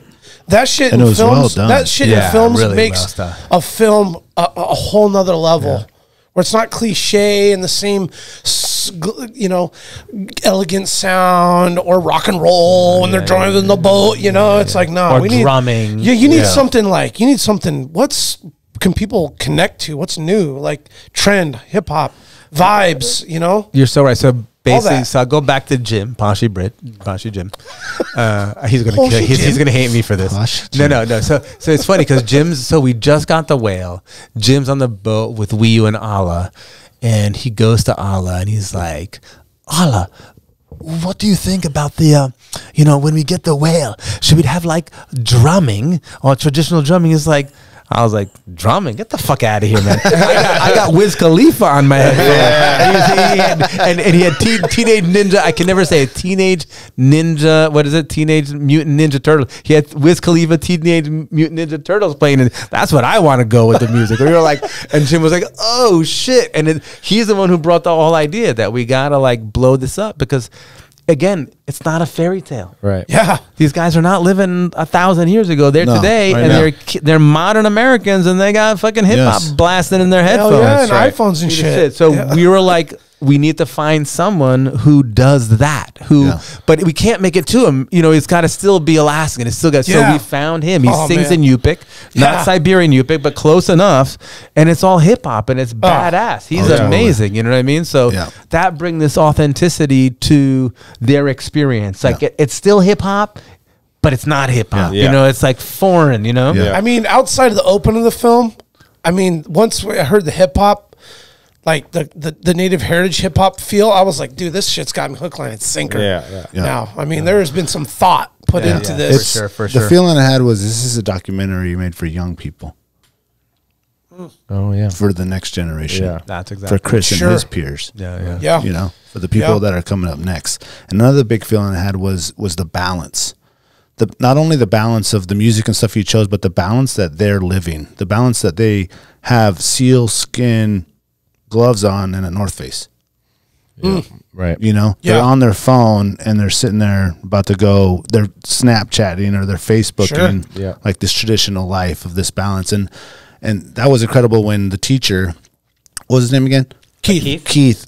And he's like, he was there before the internet, before 5G or whatever. LTE. And it was just like, he just saw the transition. It's like, well, we all lived that, where it was before and after. And then he just saw that. And I'm sure it was immediate that everyone has a phone and everyone has Facebook. Everybody had phones and iPads and all the things. Yeah. And one more other point that I thought was very, very cool, and I think that all of Alaska should, not only Alaska, but any place that has hunting communities, is they give the students 10 days of subsistence days. That is so cool. To miss school. I've been proponing this, because we all take our kids, we go hunting, we go moose hunting, we go do all this stuff and fishing and all this stuff. It's like if you had that time that's allotted, I've been promoting like moose hunting season should be no work, like it should be holiday, so that people, even though we're not actually living subsistently, our families live off that meat, just like your family lives on the meat. Everyone in Alaska, you need that freezer. Yeah. Meat in that freezer. Costco's expensive. Yeah, for sure. It's interesting you say that because I'm kind of surprised to hear that. Costco might not always be there. Right. You know what I mean? But I'm surprised that Alaska doesn't do that. So, like, for example, one of the things that's been really important to me in terms of like, there's so many different layers to the film, and we're talking about the strands from the schools to, to low educational 448, is that, PBS is like this very left-leaning, network. And, they have a lot of great stuff, but their prerogative and their dictate is to appeal to all Americans because it's a public broadcasting station. So I was like, what we need to do is you guys need to really work hard because you can use One with the Whale to bring the conservative hunting viewers to the screen. And that's kind of your requirement. You know what I mean? You need to bring these guys in because if you're trying to be broad. As an example, probably the most famous, biggest hunter guy, Justin, who we had on the show a few shows ago, works for the biggest hunting one of the biggest hunting companies in the world. Like, I posted the thing today, and he was like shared it, and that's like huge, you know, for as far as like people in our community. But like he was like, okay, I can fuck with this. But that's what I'm saying. So my whole point and the whole reason why I made it is like, so I've been telling people you need to like, and they have. So we were just the Wisconsin Film Festival, which is University of Wisconsin, Madison. The guys were telling me it's playing in Michigan too. And these guys were saying that they appeal to it because when deer season comes around, they get the day off. There's no school. In Michigan in certain areas. So Alaska should provide the same. I'm shocked that they don't do that. In Michigan they do it because in the end, for me, like the hunting community and the environmental community, they're the same. They have the same desires and the same intentions. It's a little bit different. Okay, so the hunting community goes and hunts and kills game, but they're not going there to kill. They're going there to have tradition. But you learned with your dad, you went hunting with your dad, and now you're going to take your kids. Yep. You're going there because you love the forest and the woods or wherever you hunt. You love the environment. You love to be out at 5 a.m. and feel the word. Hunting is part of it because you feel your feed. We're primal. Yeah, you feel as a human being, you're primal. 100%. I mean, it's the same thing to environmentalists. They're going out there to experience the land and the air and the beauty of it. Conserve it. 100%. Same as a hunter. Same and as if a you provider. look at the hunting community, I think I think they provide more money than any other organization. Yep. I look at it statistically. I think it's true that hunters provide more money Hands to down, protect Pete. for conservation than anybody else. So how are you going? So it's again programs, cleanups. Yeah. I feel is like, and I don't know what's going on in our country. It's like we're looking at everything to fucking divide us and separate us versus like I'm trying to do the opposite. I'm trying to find not the differences that separate us, but the differences and unite us. Yeah. Like we're different, but that's okay. Yeah. But we have more things in common than we do have different. 100%. I'm not a Trump fan. I grew up in New York, but I grew up with that guy my whole fucking life. I think he's a bozo. Do I have friends of mine that are Trump supporter? Yes, I do. Do I understand it? No, but still, whatever. That's cool. I can't like not like you because you want a political choice. It's fine. You gotta accept the differences. Yeah, And it's for the greater good. Exactly. It's for the greater good. We gotta all think together. We gotta unite in terms of we want the same thing. Yeah. Environmentalists, hunters want the same thing. They want the same forest and Yeah, game to survive and to stay as it is. I mean, we don't want to go out and hunt and kill everything and be like, well, 20 years from now, that's just all gone. Yeah. And we don't hunt anymore. No, we want to hunt, and our kids hunt, and everybody hunt. And keep all of it wild and free. Yes. Public. Wild and free. I mean, that's a beautiful thing because that's really what I'm gonna steal that from you. I'm gonna say everybody, we just want it wild and free. That's right. Yeah. So we want it wild and free. We'll trade you for weather permitting. Actually not. No way. No deal. No deal. Oh man. Okay. All right. I'm curious on if there was any. You did mention, I think, before we started recording about notable scenes that didn't make the film. You mentioned a scientist or something that didn't make it. Let's briefly touch on that, or maybe there's something else that maybe it was just too controversial, or it was PBS or whoever made the final edit. No. The final edit is all us. Okay. There's no one else. And everybody involved. Like, everybody exactly. Everybody, us meaning everybody in the community. Everybody, not everybody in the community, but everybody that was involved in the film, the creative filmmakers. No one else came and said you can't have this or you can't have that. Those were all creative choices that we all made. Interesting enough, our first editor was Mickey Milmore, who is a Japanese vegan. Check that shit out. So, and she had come off a Ron Howard's film. So she's coming off a Ron Howard's film to like Pete and Jim's fucking circus show. Pete and Jim over here. Hey. So we're not going to make any money on this. And we're paying her a fucking fortune. Right. Yeah. But let's talk about the science guy. Didn't you say you had a? Yeah. So we had Rob Gillum. I don't know if you guys know who he is. McKinley Capital. Weird connection. So McKinley, Pebble Mine. Okay. So his dad was the guy that stopped Pebble Mine. He's like a super successful guy here in Alaska. And through a buddy of mine, a black Muslim from Alabama, Mooj, my boy, he moved to Abu Dhabi or Dubai. I was telling him, and he knew another guy that knew another guy. And then we met this guy, Rob Gillum, and we went to his office, and he was super nice. He goes, oh, you got to meet Aaron Crowell in the Anchorage Museum.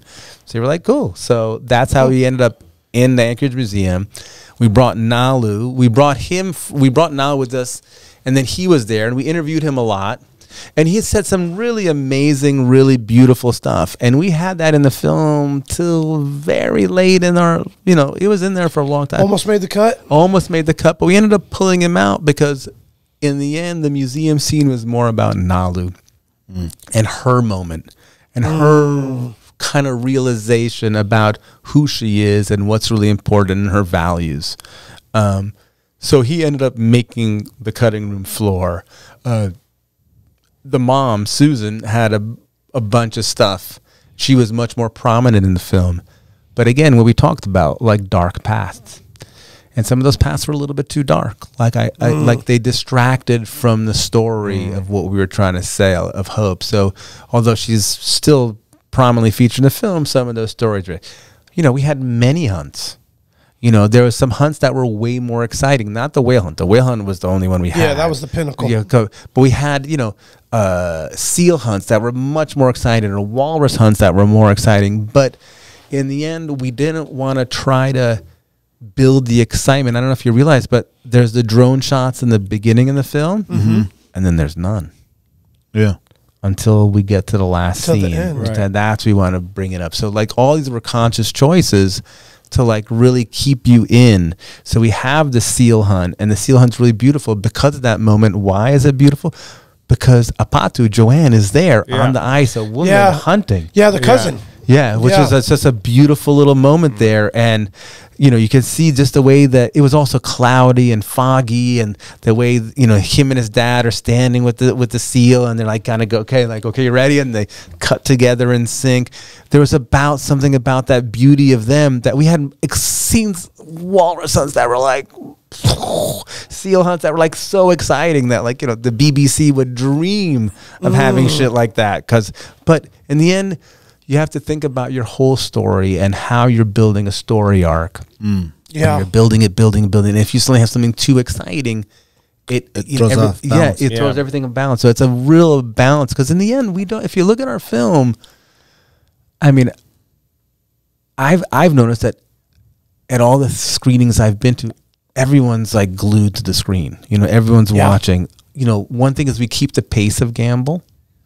We don't try to make it too fast and too, because it is Alaska. We want it, and again, we're telling the story with the community, so we want it to be in their pace. We had people come to us and offer us like basically 7 figures and said, we want this to be, one was like, and they were indigenous people. They wanted to make it like a really drum beating kind of like, attack on Paul Watson, and like a really kind of like call to arms. Yeah, retaliation in some sense. And we were like, we talk with the family. No one raises their voice on Gambell. So how are we going to make a movie in a community that doesn't raise about outrage? Yeah, about yelling. You know what I mean? So we were like, sorry. Another one wanted Jim to be in the movie, and we we're like, you fucking totally understand what we're talking about. Like, it's always these balance of trying to find, those moments. And we cut those scenes, and they're there. So what you do a lot of time in documentary, you find your scenes, and then you actually cut those scenes. So you cut them and cut them and cut them, and you have all these like scenes, and then you start blocking them together. You know what I mean? Storyboarding. Yeah, exactly, like storyboarding. You have like your story, this scene, and then you try to like, you've seen it on the boards where they have the little 3x5 cards. Oh, and you kind of move around. So you have those cards, and you place them around and move them, and then once you kind of figure it out, you start pacing it differently. You start slowing it down. For example, one of the scenes that was for me one of the most, it was such a beautiful scene, was there was the prophecy where Chris was prophesied to become the greatest hunter in all the world. And it's in there, but very slightly. It's a little moment where we're in the church scene, and Akaba's talking about there's a prophecy. Right. Okay. Yeah. And the elders in there, and giving hugs and and hugging, all that. and there's like a prayer. Yeah. That was a big scene at one point, and it was such a hard one, because it was such a beautiful, powerful scene, because literally at a young age, Chris was prophesied to become the most famous hunter in all the world. And here we are making a movie that's like fulfilling the prophecy. Yeah. So it was this trippy thing. And our so we had Byron doing his music, but then we also have found this guy from France who made like the most science kind of like, what's the big science, the science fiction, what's the most famous science fiction movie? Where Star Wars? Not Star Wars, yes, but a little bit more with Harrison Ford, and where he's like, they're killing the world ender, or world game ender. The replicants who are like, they live for, they came. Dune? No, they came back, and it's like Blade Runner. Oh, yeah. So this super science. So he created this music that's super scientific. Yeah. And that's when we got to Gambell. It felt like you were on a different planet. Yeah. Oh yeah. So hell yeah. that's why we ended up using You him. are on a different A planet. totally different planet. Yeah. So we mixed him into the whole thing, and that was that mix of like Samuel Johns, the Yupik, and that music kind of just wrapped it all to like take us to that other place. You know. Yeah. You know. So how much did you cut out of that prophesize? So the prophecy was so big and it was beautiful, but it was so powerful, and the whole thing about the prophecy. But what it basically, in the place that church scene happened, it felt like it was Jesus that saved him. Yeah. And then everything that happens after Yeah. became Jesus. So we were like, we can't do this. No. So we had Yeah. to like cut it because it wasn't that. I mean, that did help him. And there's the whole controversy of the church and all that stuff and Yeah. what it did and how they, basically, it was cultural genocide. So it did help him to some degree, but that wasn't the saving grace Right. for him. You know what I mean? Yeah. So that wasn't what did it. So we had to really cut that down. I'd probably say we cut it down 60%. And it's still a nice scene. Yeah. You still feel the prayers. You still a little bit, but it's not like, Right. The Jesus say, hallelujah. exactly. It was too big. So those are the things where you make these beautiful scenes and you're like, and you fall in love with the scenes. That's the problem. Yeah, you don't want Yeah. to cut it. You don't want to cut it because it's so you get good. attached to it. You're like, fuck, that's it. That's an awesome song. I love that song. You're like, yeah, but it takes away from the next song. So Yeah. that was a painful one. That was a one that still, when I watch it, I'm like, oh man, I wish I had a little bit more of that magic, but it wouldn't be good. Yeah. Yeah, overall. I felt like throughout the entire course of the film, you sprinkled just the right amount of all of it in there, though. Because you alluded to earlier, maybe like similar to an action film, Transformers, for instance. There's so many battles and action parts that you're just kind of like, dude, it's like the 9th battle scene. Like, I'm fucking... but if you only give me 3 through the whole movie, like I'm really looking forward to every single one. Right. So if you showed every single seal harvest and walrus harvest and the whole thing, it's like, oh, now it's The climax isn't there. well, you're creating a narrative where it's just like, oh, this is like killing movie, and that's not what it's about, even though it has a lot to do with it. It was like the scene where they harvested the seal. I needed that.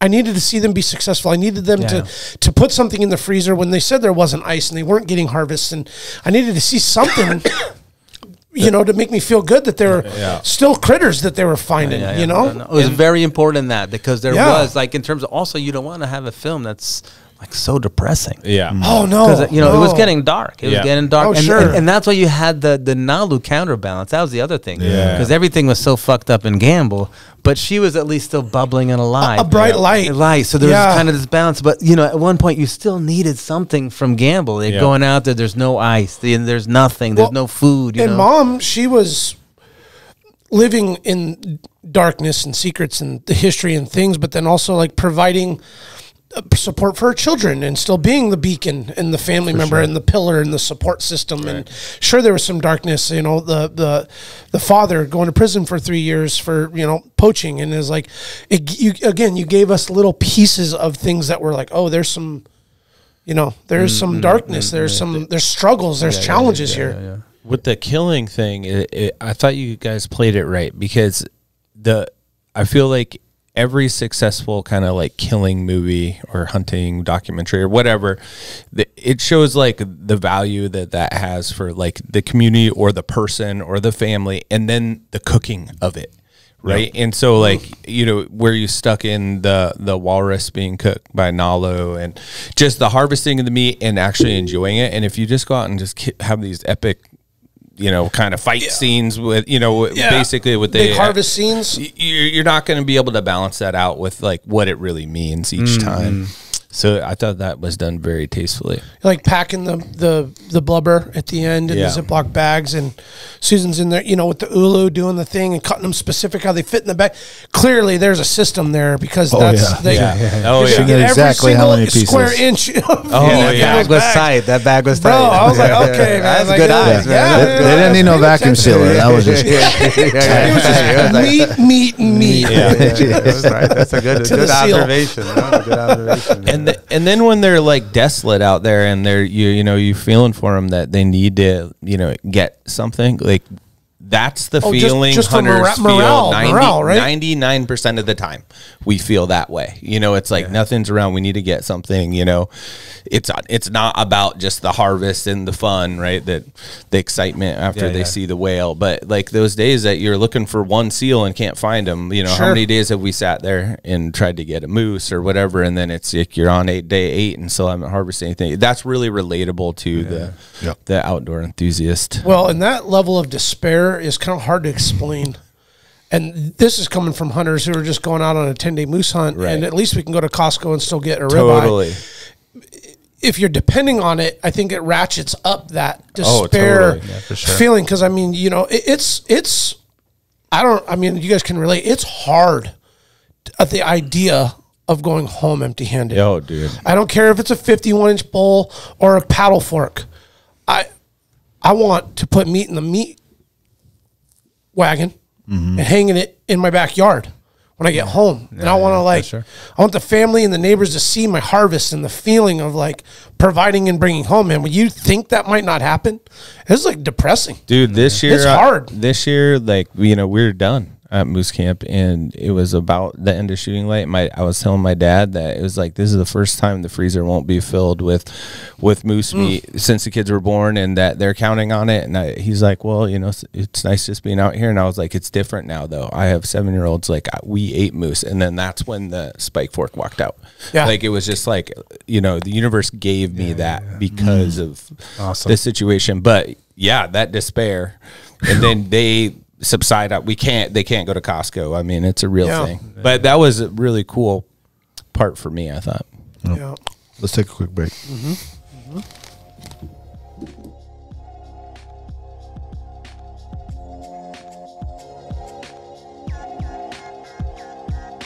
Big Ray's, the Alaskan outfitter, committed to outfitting Alaskans across the state since 1947. Whether you're a recreator, parent, guide, or corporate buyer, Big Ray's has the gear you need tailored for Alaska's harsh conditions. At Big Ray's, you'll find brands like Carhartt, Grundens, Darn Tough, FXD, Okiwear, and more. Big Ray's is your one-stop shop for both outdoor gear and rugged work attire. Check out their new exclusive line of durable but affordable waders, inspired by and named after the majestic Aralak River in remote western Alaska. The Aralak wader was designed by Alaskans and proven for the diverse waters of the last frontier. Visit Big Ray's at any of their 5 locations statewide, 2 in Anchorage, 2 in Fairbanks, 1 in Kodiak, or check them out online at bigrays.com. Tailored Restoration, helping Alaskans turn disasters into new beginnings since 1972.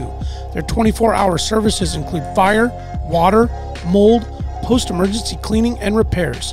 Tailored built its reputation with years of committed and reliable service to the community with innovative restoration and home remodeling. When you have an unexpected home issue at the most improbable time, Tailored has an emergency response number with trained professionals available to help you anytime, day or night. Tailored Restoration has locations to serve you in Anchorage, Eagle River, Matsu, or Fairbanks. Give them a call at 907-344-1239 or make an appointment today at tailoredrestorationalaska.com. Total Truck, Alaska's premier supplier for custom automotive accessories and overlander products. If you want to customize your vehicle, talk to the team at Total Truck, where you'll find their expertise along with top brands such as ARE, RSI Smart Caps, Goose Gear, iCamper, Frontrunner, Rigid Lights, Rhino Lining bed liners, and everything you need to outfit your truck or SUV. Want to turn your truck into a sleeping option? They have rooftop tents, custom camping equipment, electronics, and solar energy packages to keep you powered up deep in the backcountry. Stop by their store location on Dowling between the new and old Seward Highway, or check them out at TotalTruckAK.com.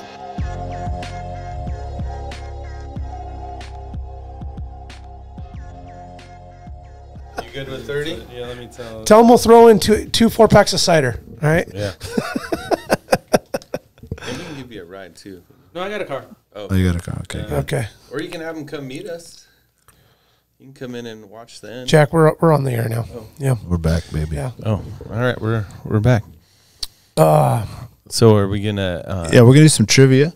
Well, first off, trivia is brought to you by the Mayor Small Batch Salsa. Yep. Available now on AlaskaWildProject.com. We have the Wainwright Reaper. Not too hot, but just hot enough to make the nose run. Yeah. You can, again, you can find that at alaskawildproject.com, or you can reach out to the mayor on Instagram yourself. He can hook you up as well. So, Daniel, what time is it again? It is trivia time. Trivia with Jack Lau. It's been a while. I was like thinking about that today. I was like, can we throw that in? I forgot I had that on that button. How'd you guys feel about that? It was okay. Pete, were you creeped out? It was pretty funny.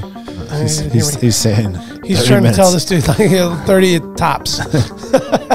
Yeah, we'll do the trivia and round it out here. All right. Pete, Now, tell homie the conversation's just so beautiful. It's like can't cut it off yet. So I don't.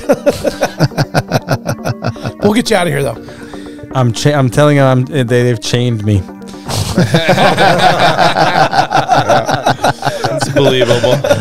It's like I went to walk away and my fucking feet were cuffed together. My ankles are. All right, guys. So, how's your trivia game, Pete? What's my trivia game? No, how is what your is it? How is your trivia my trivia game? game sucks. You seem like a pretty educated man, so let's I see. might be educated, but my trivia sucks. Will you fit right in? Yeah, there you go. I'm on a roll, man. Let's keep this shit I going. need like a buzzer or something. I can buzz myself out and shit. Wrong. all right, for the natives of Alaska, what is the quota of bowhead whales for the sum of all the different villages? Ooh, the sum. So the quota for the state for native, which must be governed by a commission.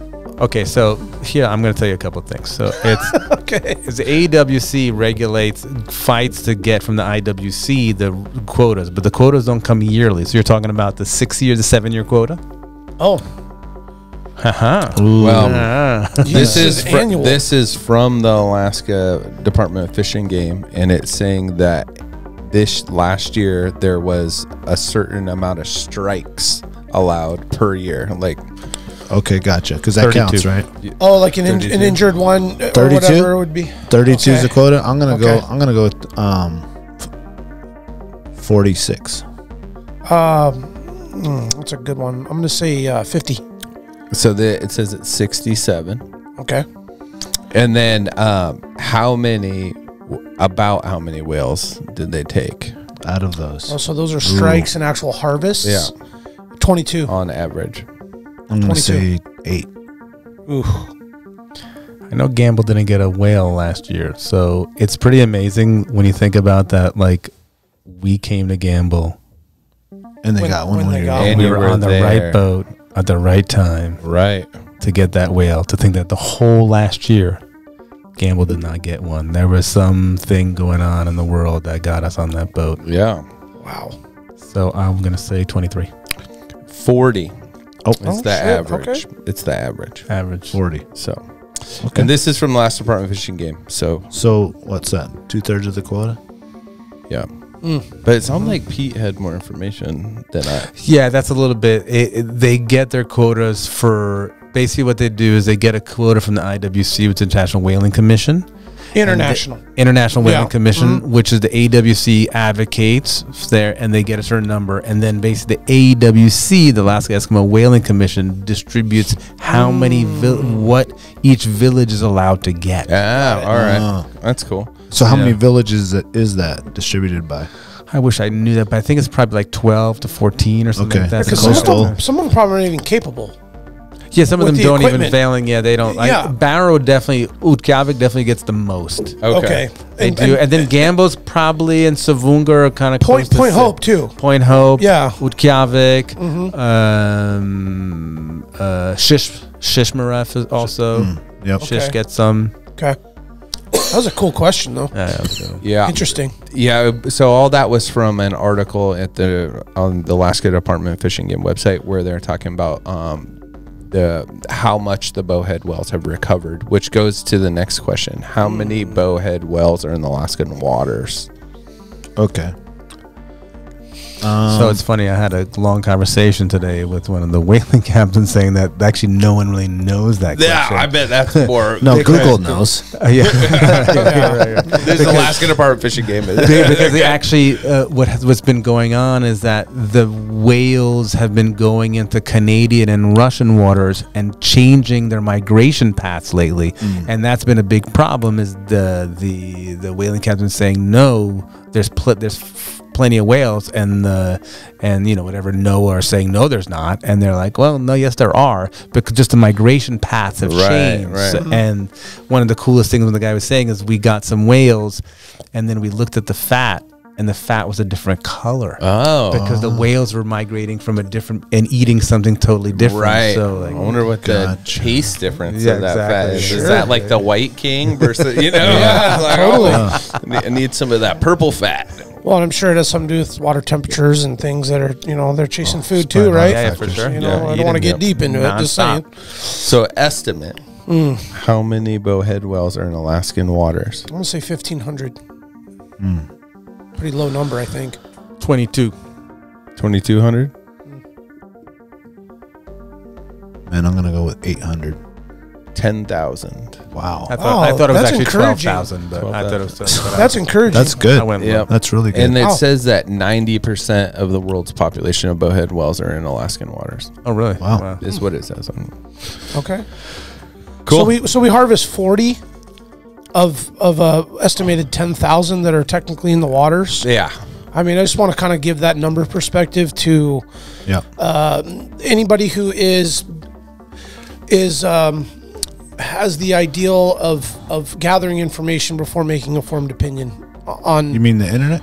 Just, I'm just thinking like numbers don't lie, data and science is hard to argue. But you got to think there's Japan, there's Russia, there's Norway, there's all these other no, they're whacking them. numbers. Yeah. They're whacking them. But what our local indigenous heritage people that are doing that their ancestors taught them to do bazillion years ago, we're taking 40 whales from the waters that they are allowed to take. Right. Yeah. That's a small percentage. It's very small percentage. Hell yeah. Yeah. So what do you see? Are we done with the trivia? We can do one more, one more? we can Okay, move on. No, let's do one more. Okay, One more. this one I really wanted to. I was interested. It's about the Steller sea cow. But did anyone out there talk about like memories of the Steller sea cow? Like, was that like passed down from like elders to elders to elders when they used to depend on that out there? What? The Steller sea cow. So it was like a huge manatee. Oh. Well, the next question. Like an Arctic manatee? They went extinct because of the Russian explorers. They killed them off in 20. I've never heard of that. I heard stories about when they used to use before they used engine like the aluminum boats with motors, they would have sailboats, and what they would do is they would decorate the bottoms of the boats with lots of shiny jewels so they'd be beautiful, so that the whale would see the beauty, Attract to it, and give itself to the most beautiful boat. Really? Wow. That's pretty cool. So that's beautiful. And the other story I heard, I remember I was like in Nome airport, and one of the whaling captains I knew, we bumped into him, and I was like, "Hey, what's up?" And he was like, "I was just thinking, who was the first guy to go get one of these whales?" Like, well, so he was some crazy madman because like, how do you decide to go out there? Because we're really hungry and that thing's big, so let's just. And then so what they used to do. So I don't know if you guys have seen Dune or like.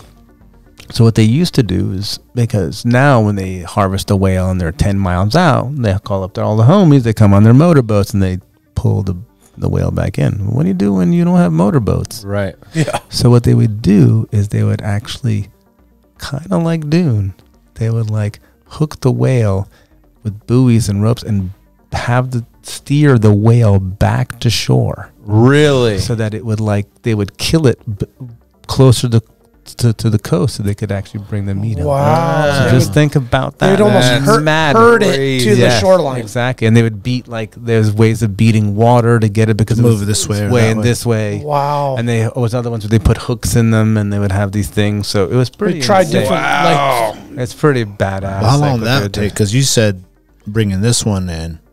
would be 12. I mean, that might actually be faster because the whale's actually swimming regular speed, you know, versus like when you're towing a 50-ton whale, you know. Yeah, what I but mean? you're also fighting it too. Yeah, I mean, yeah, it's probably trying to survive and doesn't want to go. Yeah. So I have no idea, but that was a 12-hour process to drag that whale back. That one took us like 9, I think.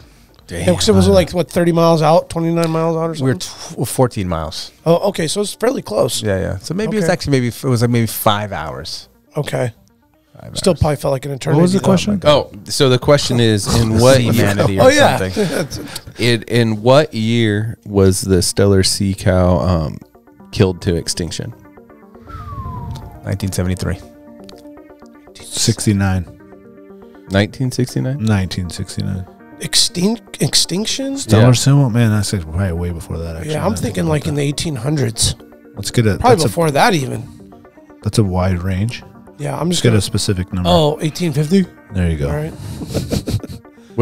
Fuck, it's in 1969. Oh, okay. Yeah, it was in 1768. Okay. They were first discovered in 1741, and by 1768, wiped them out. Bering and all this the Russians killed them all. Yep, because that's all they, that was the meat they went for. And then they were also stuck. It's probably easy on the too. rocks. They were a manatee, totally. You said? Yeah, They're the like a Steller manatee. sea cow is like a giant manatee. They're 30 feet long. Oh, fuck. They're huge. Is a manatee kind of like a seal or a walrus? Like, what is a manatee like? I don't know. Makeup as far as So definitely a sea Oh, mammal. no, you told me. Yeah, a sea cow. Steller sea cow. I mean, it looks so much different than the rest. It looks just like a manatee, right? There's an image. I bet it. Oh, 30 foot. That looks about right. Yeah, they're huge. Damn, there's the boys, huh? Going out, getting her done. It's such a bummer that we killed these off. I have to look into that more. That's pretty interesting. Yeah. So, Well, but I'll have to do a Patreon on that. in the 1700s, in 27 years, killed every one of them. That's insane. Damn, just slaughtered them. Yeah. They must have been really vulnerable. Yeah. Yeah. Good trivia sesh. Yeah. Good job, Jack. Thank you. That was a good one. Yeah. Thank you. What would you say is next? That's a good question. So I actually had a series that kind of got greenlit. It's very different than this.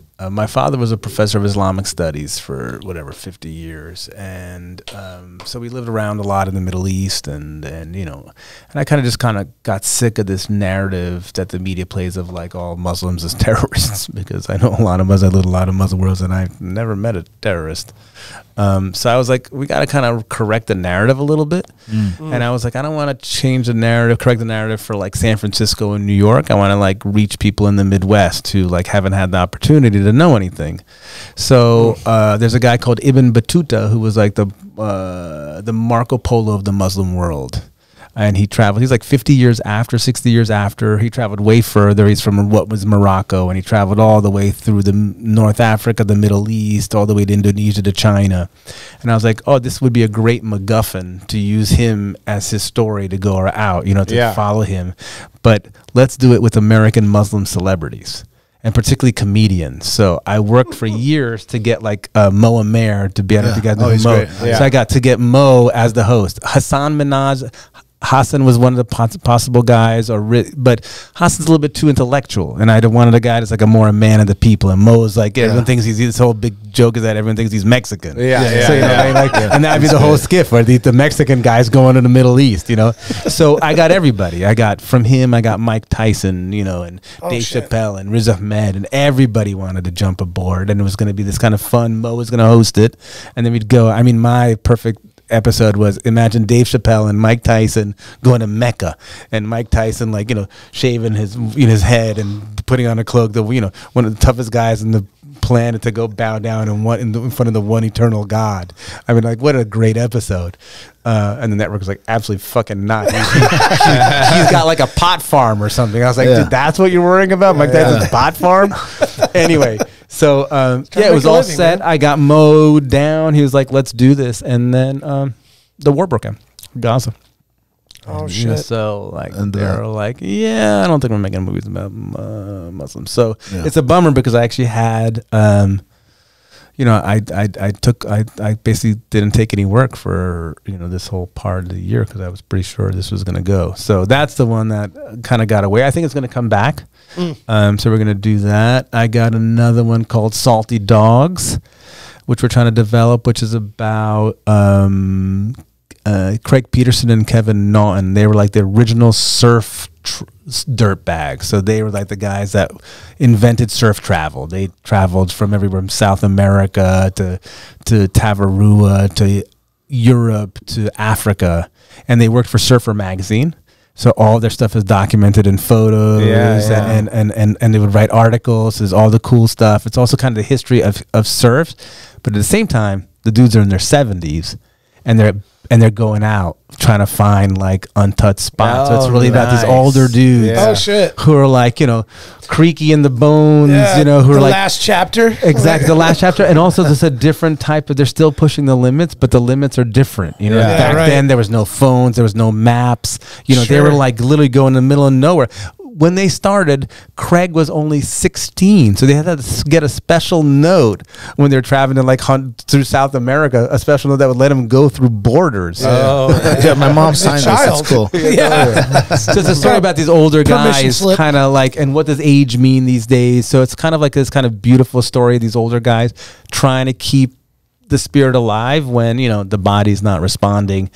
At the same time, the simultaneous story of their adventures at 16, 18, 20, and 70. So, and the changes in all these places too, right? Totally. Yeah, because all these locations have grown or depleted or.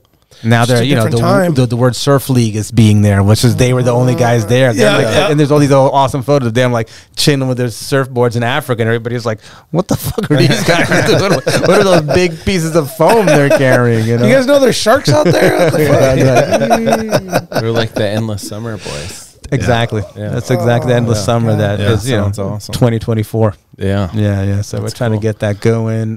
We got to get them out to St. Lawrence surfing. That's the idea.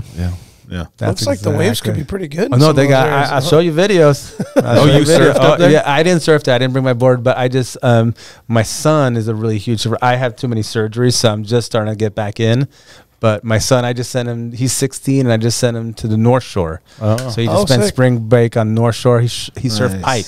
Oh, nice! As a 16-year-old New York kid, like I think is the only 16-year-old from New York who's ever surfed pipe. That's awesome. It wasn't huge, but it was still. I mean, he's still there doing it. 10 to 12. Yeah, double head high. No, more than that. 10 to 12. It'll kill you. 10 to 12 is like triple overhead. Yeah. That's big. Wow, dude. Scary. He was shitting his pants. I bet. He would call me being like, Yeah. Well, thanks for coming in and chatting with us and telling us, the behind the scenes and letting us express our emotions and feelings that we felt watching the film. I mean, absolutely, it was exceptional. It was exceptional. By the time that this show comes out, I think it's going to be already out on PBS. I think we'll be about a week behind for the release of this pod to that. Yeah. So where is that's going to be the main place where people can find it? Well, I think it's PBS. It's going to be PBS for, I think they have a couple screenings. So it's going to be on PBS on television. Then it's going to be on TVOD. So it'll end up being on a Netflix or something like that later on that you have to pay for. So it won't be like a free Netflix or Amazon. It won't be Amazon Prime. You'll have to pay for it on one of those platforms or Apple. Gotcha. It's definitely come out. And I want to thank you guys so much because I had to say I had such a great time with you guys. You guys have a great podcast. I have to say I've very rarely seen so many heard such an in-depth exploration of the film, and you guys were so aware of so much of the stuff. I was really super impressed. So thanks, guys. Thank you. Our pleasure. Yeah. So will we be able to stream it on PBS? PBS does have a streaming thing, but I think you have to be a member of PBS. Alaska Public Media will have it. I saw they posted. Okay. I want to say today that you will be able to stream it on their website. On Instagram, they notated that? Yep. Okay. Yeah, awesome. So you will be able to get it there or PBS. Yeah, Alaska Public Media has been super. They're the ones who brought me up here. They've been just super supportive. They've been like a really great. Yeah, and to our listeners, supporters, watch this film, connect with this film. There's a very much a spiritual, human connection to what this film represents, and I think it'll touch people and make people feel a certain way more than what they ever imagined, just even us talking about it. Yeah, that's important. I think there's Alaska deserves recognition that it hasn't gotten, and I think Alaska also is a leader and trailblazers, and I think we need that kind of voice and that independent spirit, and I think that's happening in the film. And one of the things that's really big for us is that I think right now, because we're in such a great position of having PBS, having Vision Maker, having the AFN, having all these indigenous groups backing us, I think it's in a place where we're going to be able to go, and we're doing an Oscar run, which I mentioned. So this is a really big thing to try and really, make a change in the way we see the world, and, for better for all of us. And I think Alaskans can definitely, I see it as a New Yorker coming to Alaska, that you guys are the guys that can bring us to the promised land. Yeah, thank you, man. I mean, we very much intend to do our part on our platform to promote this. Thank you, brother. So I think it's very, very important. One thing I want. So there are like 3 primary producers of this film. Because I know you got Yari Walker, you got the Posh brother. Yeah, no. So basically, the producers on the film. So Jim and I are basically like the directors, the cinematographers, and part of the production crew. And in terms of the producers, there's Akapak, a passing god, because she's the mom, and without her, nothing would have happened. So she's the one who brought us in. She made all the communications. Yep. There's Yari also. She was super important in terms of like she's from Savunga, but she lives in Anchorage, and she has an interesting perspective on the community. And she's a Native heritage educator. Yeah, exactly. For years, she's kind of like the spokesperson. You can see her picture on in the airport and stuff, and she's just really well informed. Then we also have Justine Nagin and Bonnie Cohen from Actual Films. They came on board later in the picture, and they were really key to getting us to PBS and getting the distribution, making the connection. Yeah, 100%. Then there's my boy Tracy Ricard, who's like just the mofle, the man who was like, dude, I wish I could give you more money, but how about if I give you $50K? And we were like, what? He was like, yeah, I got it, like that. So I was like, so he was a huge guy. He was the first guy who just heard all the stories of me going to Alaska and was like, dude, we gotta get behind this. We gotta get behind this, So he did that. And then we had another guy named Alex Lieberman who came in. That was super important. He came at the very end, and he really kind of saved the day. And one person I'm forgetting is Mickey Milmore. So Mwatana Milmore was our editor. As I said, she came from the Rana. But because she was the vegan, right? The vegan. She ended up like putting in so much more energy and effort that we were like, we need to give you producer credit as well. So she started carrying a lot of the heavy load. So she became a producer on the film as well. So that's the team. Nice plug. Like nice shout out. There, I felt important before we end the podcast to make sure, and I know there's a lot more people involved, and you could probably run down the list of amazing individuals and humans that were part of this, but I think it's important to highlight. Sounds like you had people get into this and maybe didn't even know what they were getting into at the level, and now it all culminated and collaborated to something incredibly special. So thanks for giving everybody their shout out on that. Yeah, for sure. I mean, if you see in the beginning of the film, the list is long, and my memory's not that great. But if you watch a film, it says it's a collaboration by, and all those people were essential. And I'd really love to thank the Pass on Gig family, who without them, this is their story. I want to thank Sivokak and the village of Gambell and everybody there, the love and support that they showed. This is really their story, and just that we feel so privileged that they let us tell that story. And then I want to thank all Alaska Natives to keep the spirit and soul alive of tradition and family, and it's inspiring to me every day when I'm around them. So I think that we have a lot to learn from Indigenous people, and I hope the world will listen. Yeah, well said. Well said. Alaska, stay wild. You remember my speaking to you of what I call your overcautiousness. Are you not overcautious when you assume that you cannot do what the enemy is constantly doing? The Alaska Wild Project podcast is brought to you by the following sponsors: Barney's Sports Chalet, supplying hunters with the best hand-selected gear since 1963. The exclusive home of frontier gear built for the rugged Alaskan terrain. Your one-stop shop for all your outdoor needs. Visit Barney's today at 906 West Northern Lights. Big Ray's, the Alaskan outfitter, committed to outfitting Alaskans across the state since 1947. Whether you're a recreator, parent, guide, or corporate buyer, Big Ray's has the gear you need, tailored for Alaska's harsh conditions. Check out their new exclusive line of aerolic waders. Big Ray's for all your outdoor gear and rugged work attire. BigRays.com. Tailored Restoration 24-hour emergency home services, helping Alaskans restore their dreams since 1972. Services include fire, water, mold, post-emergency cleaning, repair, and remodeling. Give them a call in Anchorage, Eagle River, Matsu, or Fairbanks. Hit them up at tailoredrestorationalaska.com. Total Truck and Alaska Overlander, Alaska's premier supplier for custom automotive accessories and overlanding products, providing all-inclusive rental vehicles and trailers custom outfitted to explore the Alaskan backcountry with a unique and convenient traveling experience. TheTreehouseAK.com, located at 341 Boniface Parkway, Alaska's own and grown cannabis and CBD store. Ask the bud tender what the strain of the day is to get your 10% off. The Treehouse, where the culture lives. AKO Farms, located in Sitka, Alaska, built from the ground up with concentrates as their single motivation, with exclusive products such as their sugar wax, full spectrum diamond sauce cards, and more. Ask your local bud tender about AKO. Marijuana has intoxicating effects and may be habit-forming and addictive. Marijuana impairs concentration, coordination, and judgment. Do not operate a vehicle or machinery under the influence. There are health risks associated with consumption of marijuana. For the use of only by adults 21 and older. Keep out of the reach of children, and marijuana should not be used by women who are pregnant or breastfeeding. Lawn Pro AK, Alaska's year-round professional property maintenance team. Services include weekly lawn care, custom landscaping, fertilizing, weed control, turf repair, and more. Schedule your free estimate at lawnproak.com. Alaska's OG cider company, Double Shovel, crafting gluten-free colonial-style ciders founded as a healthier, non-inflammatory brew option.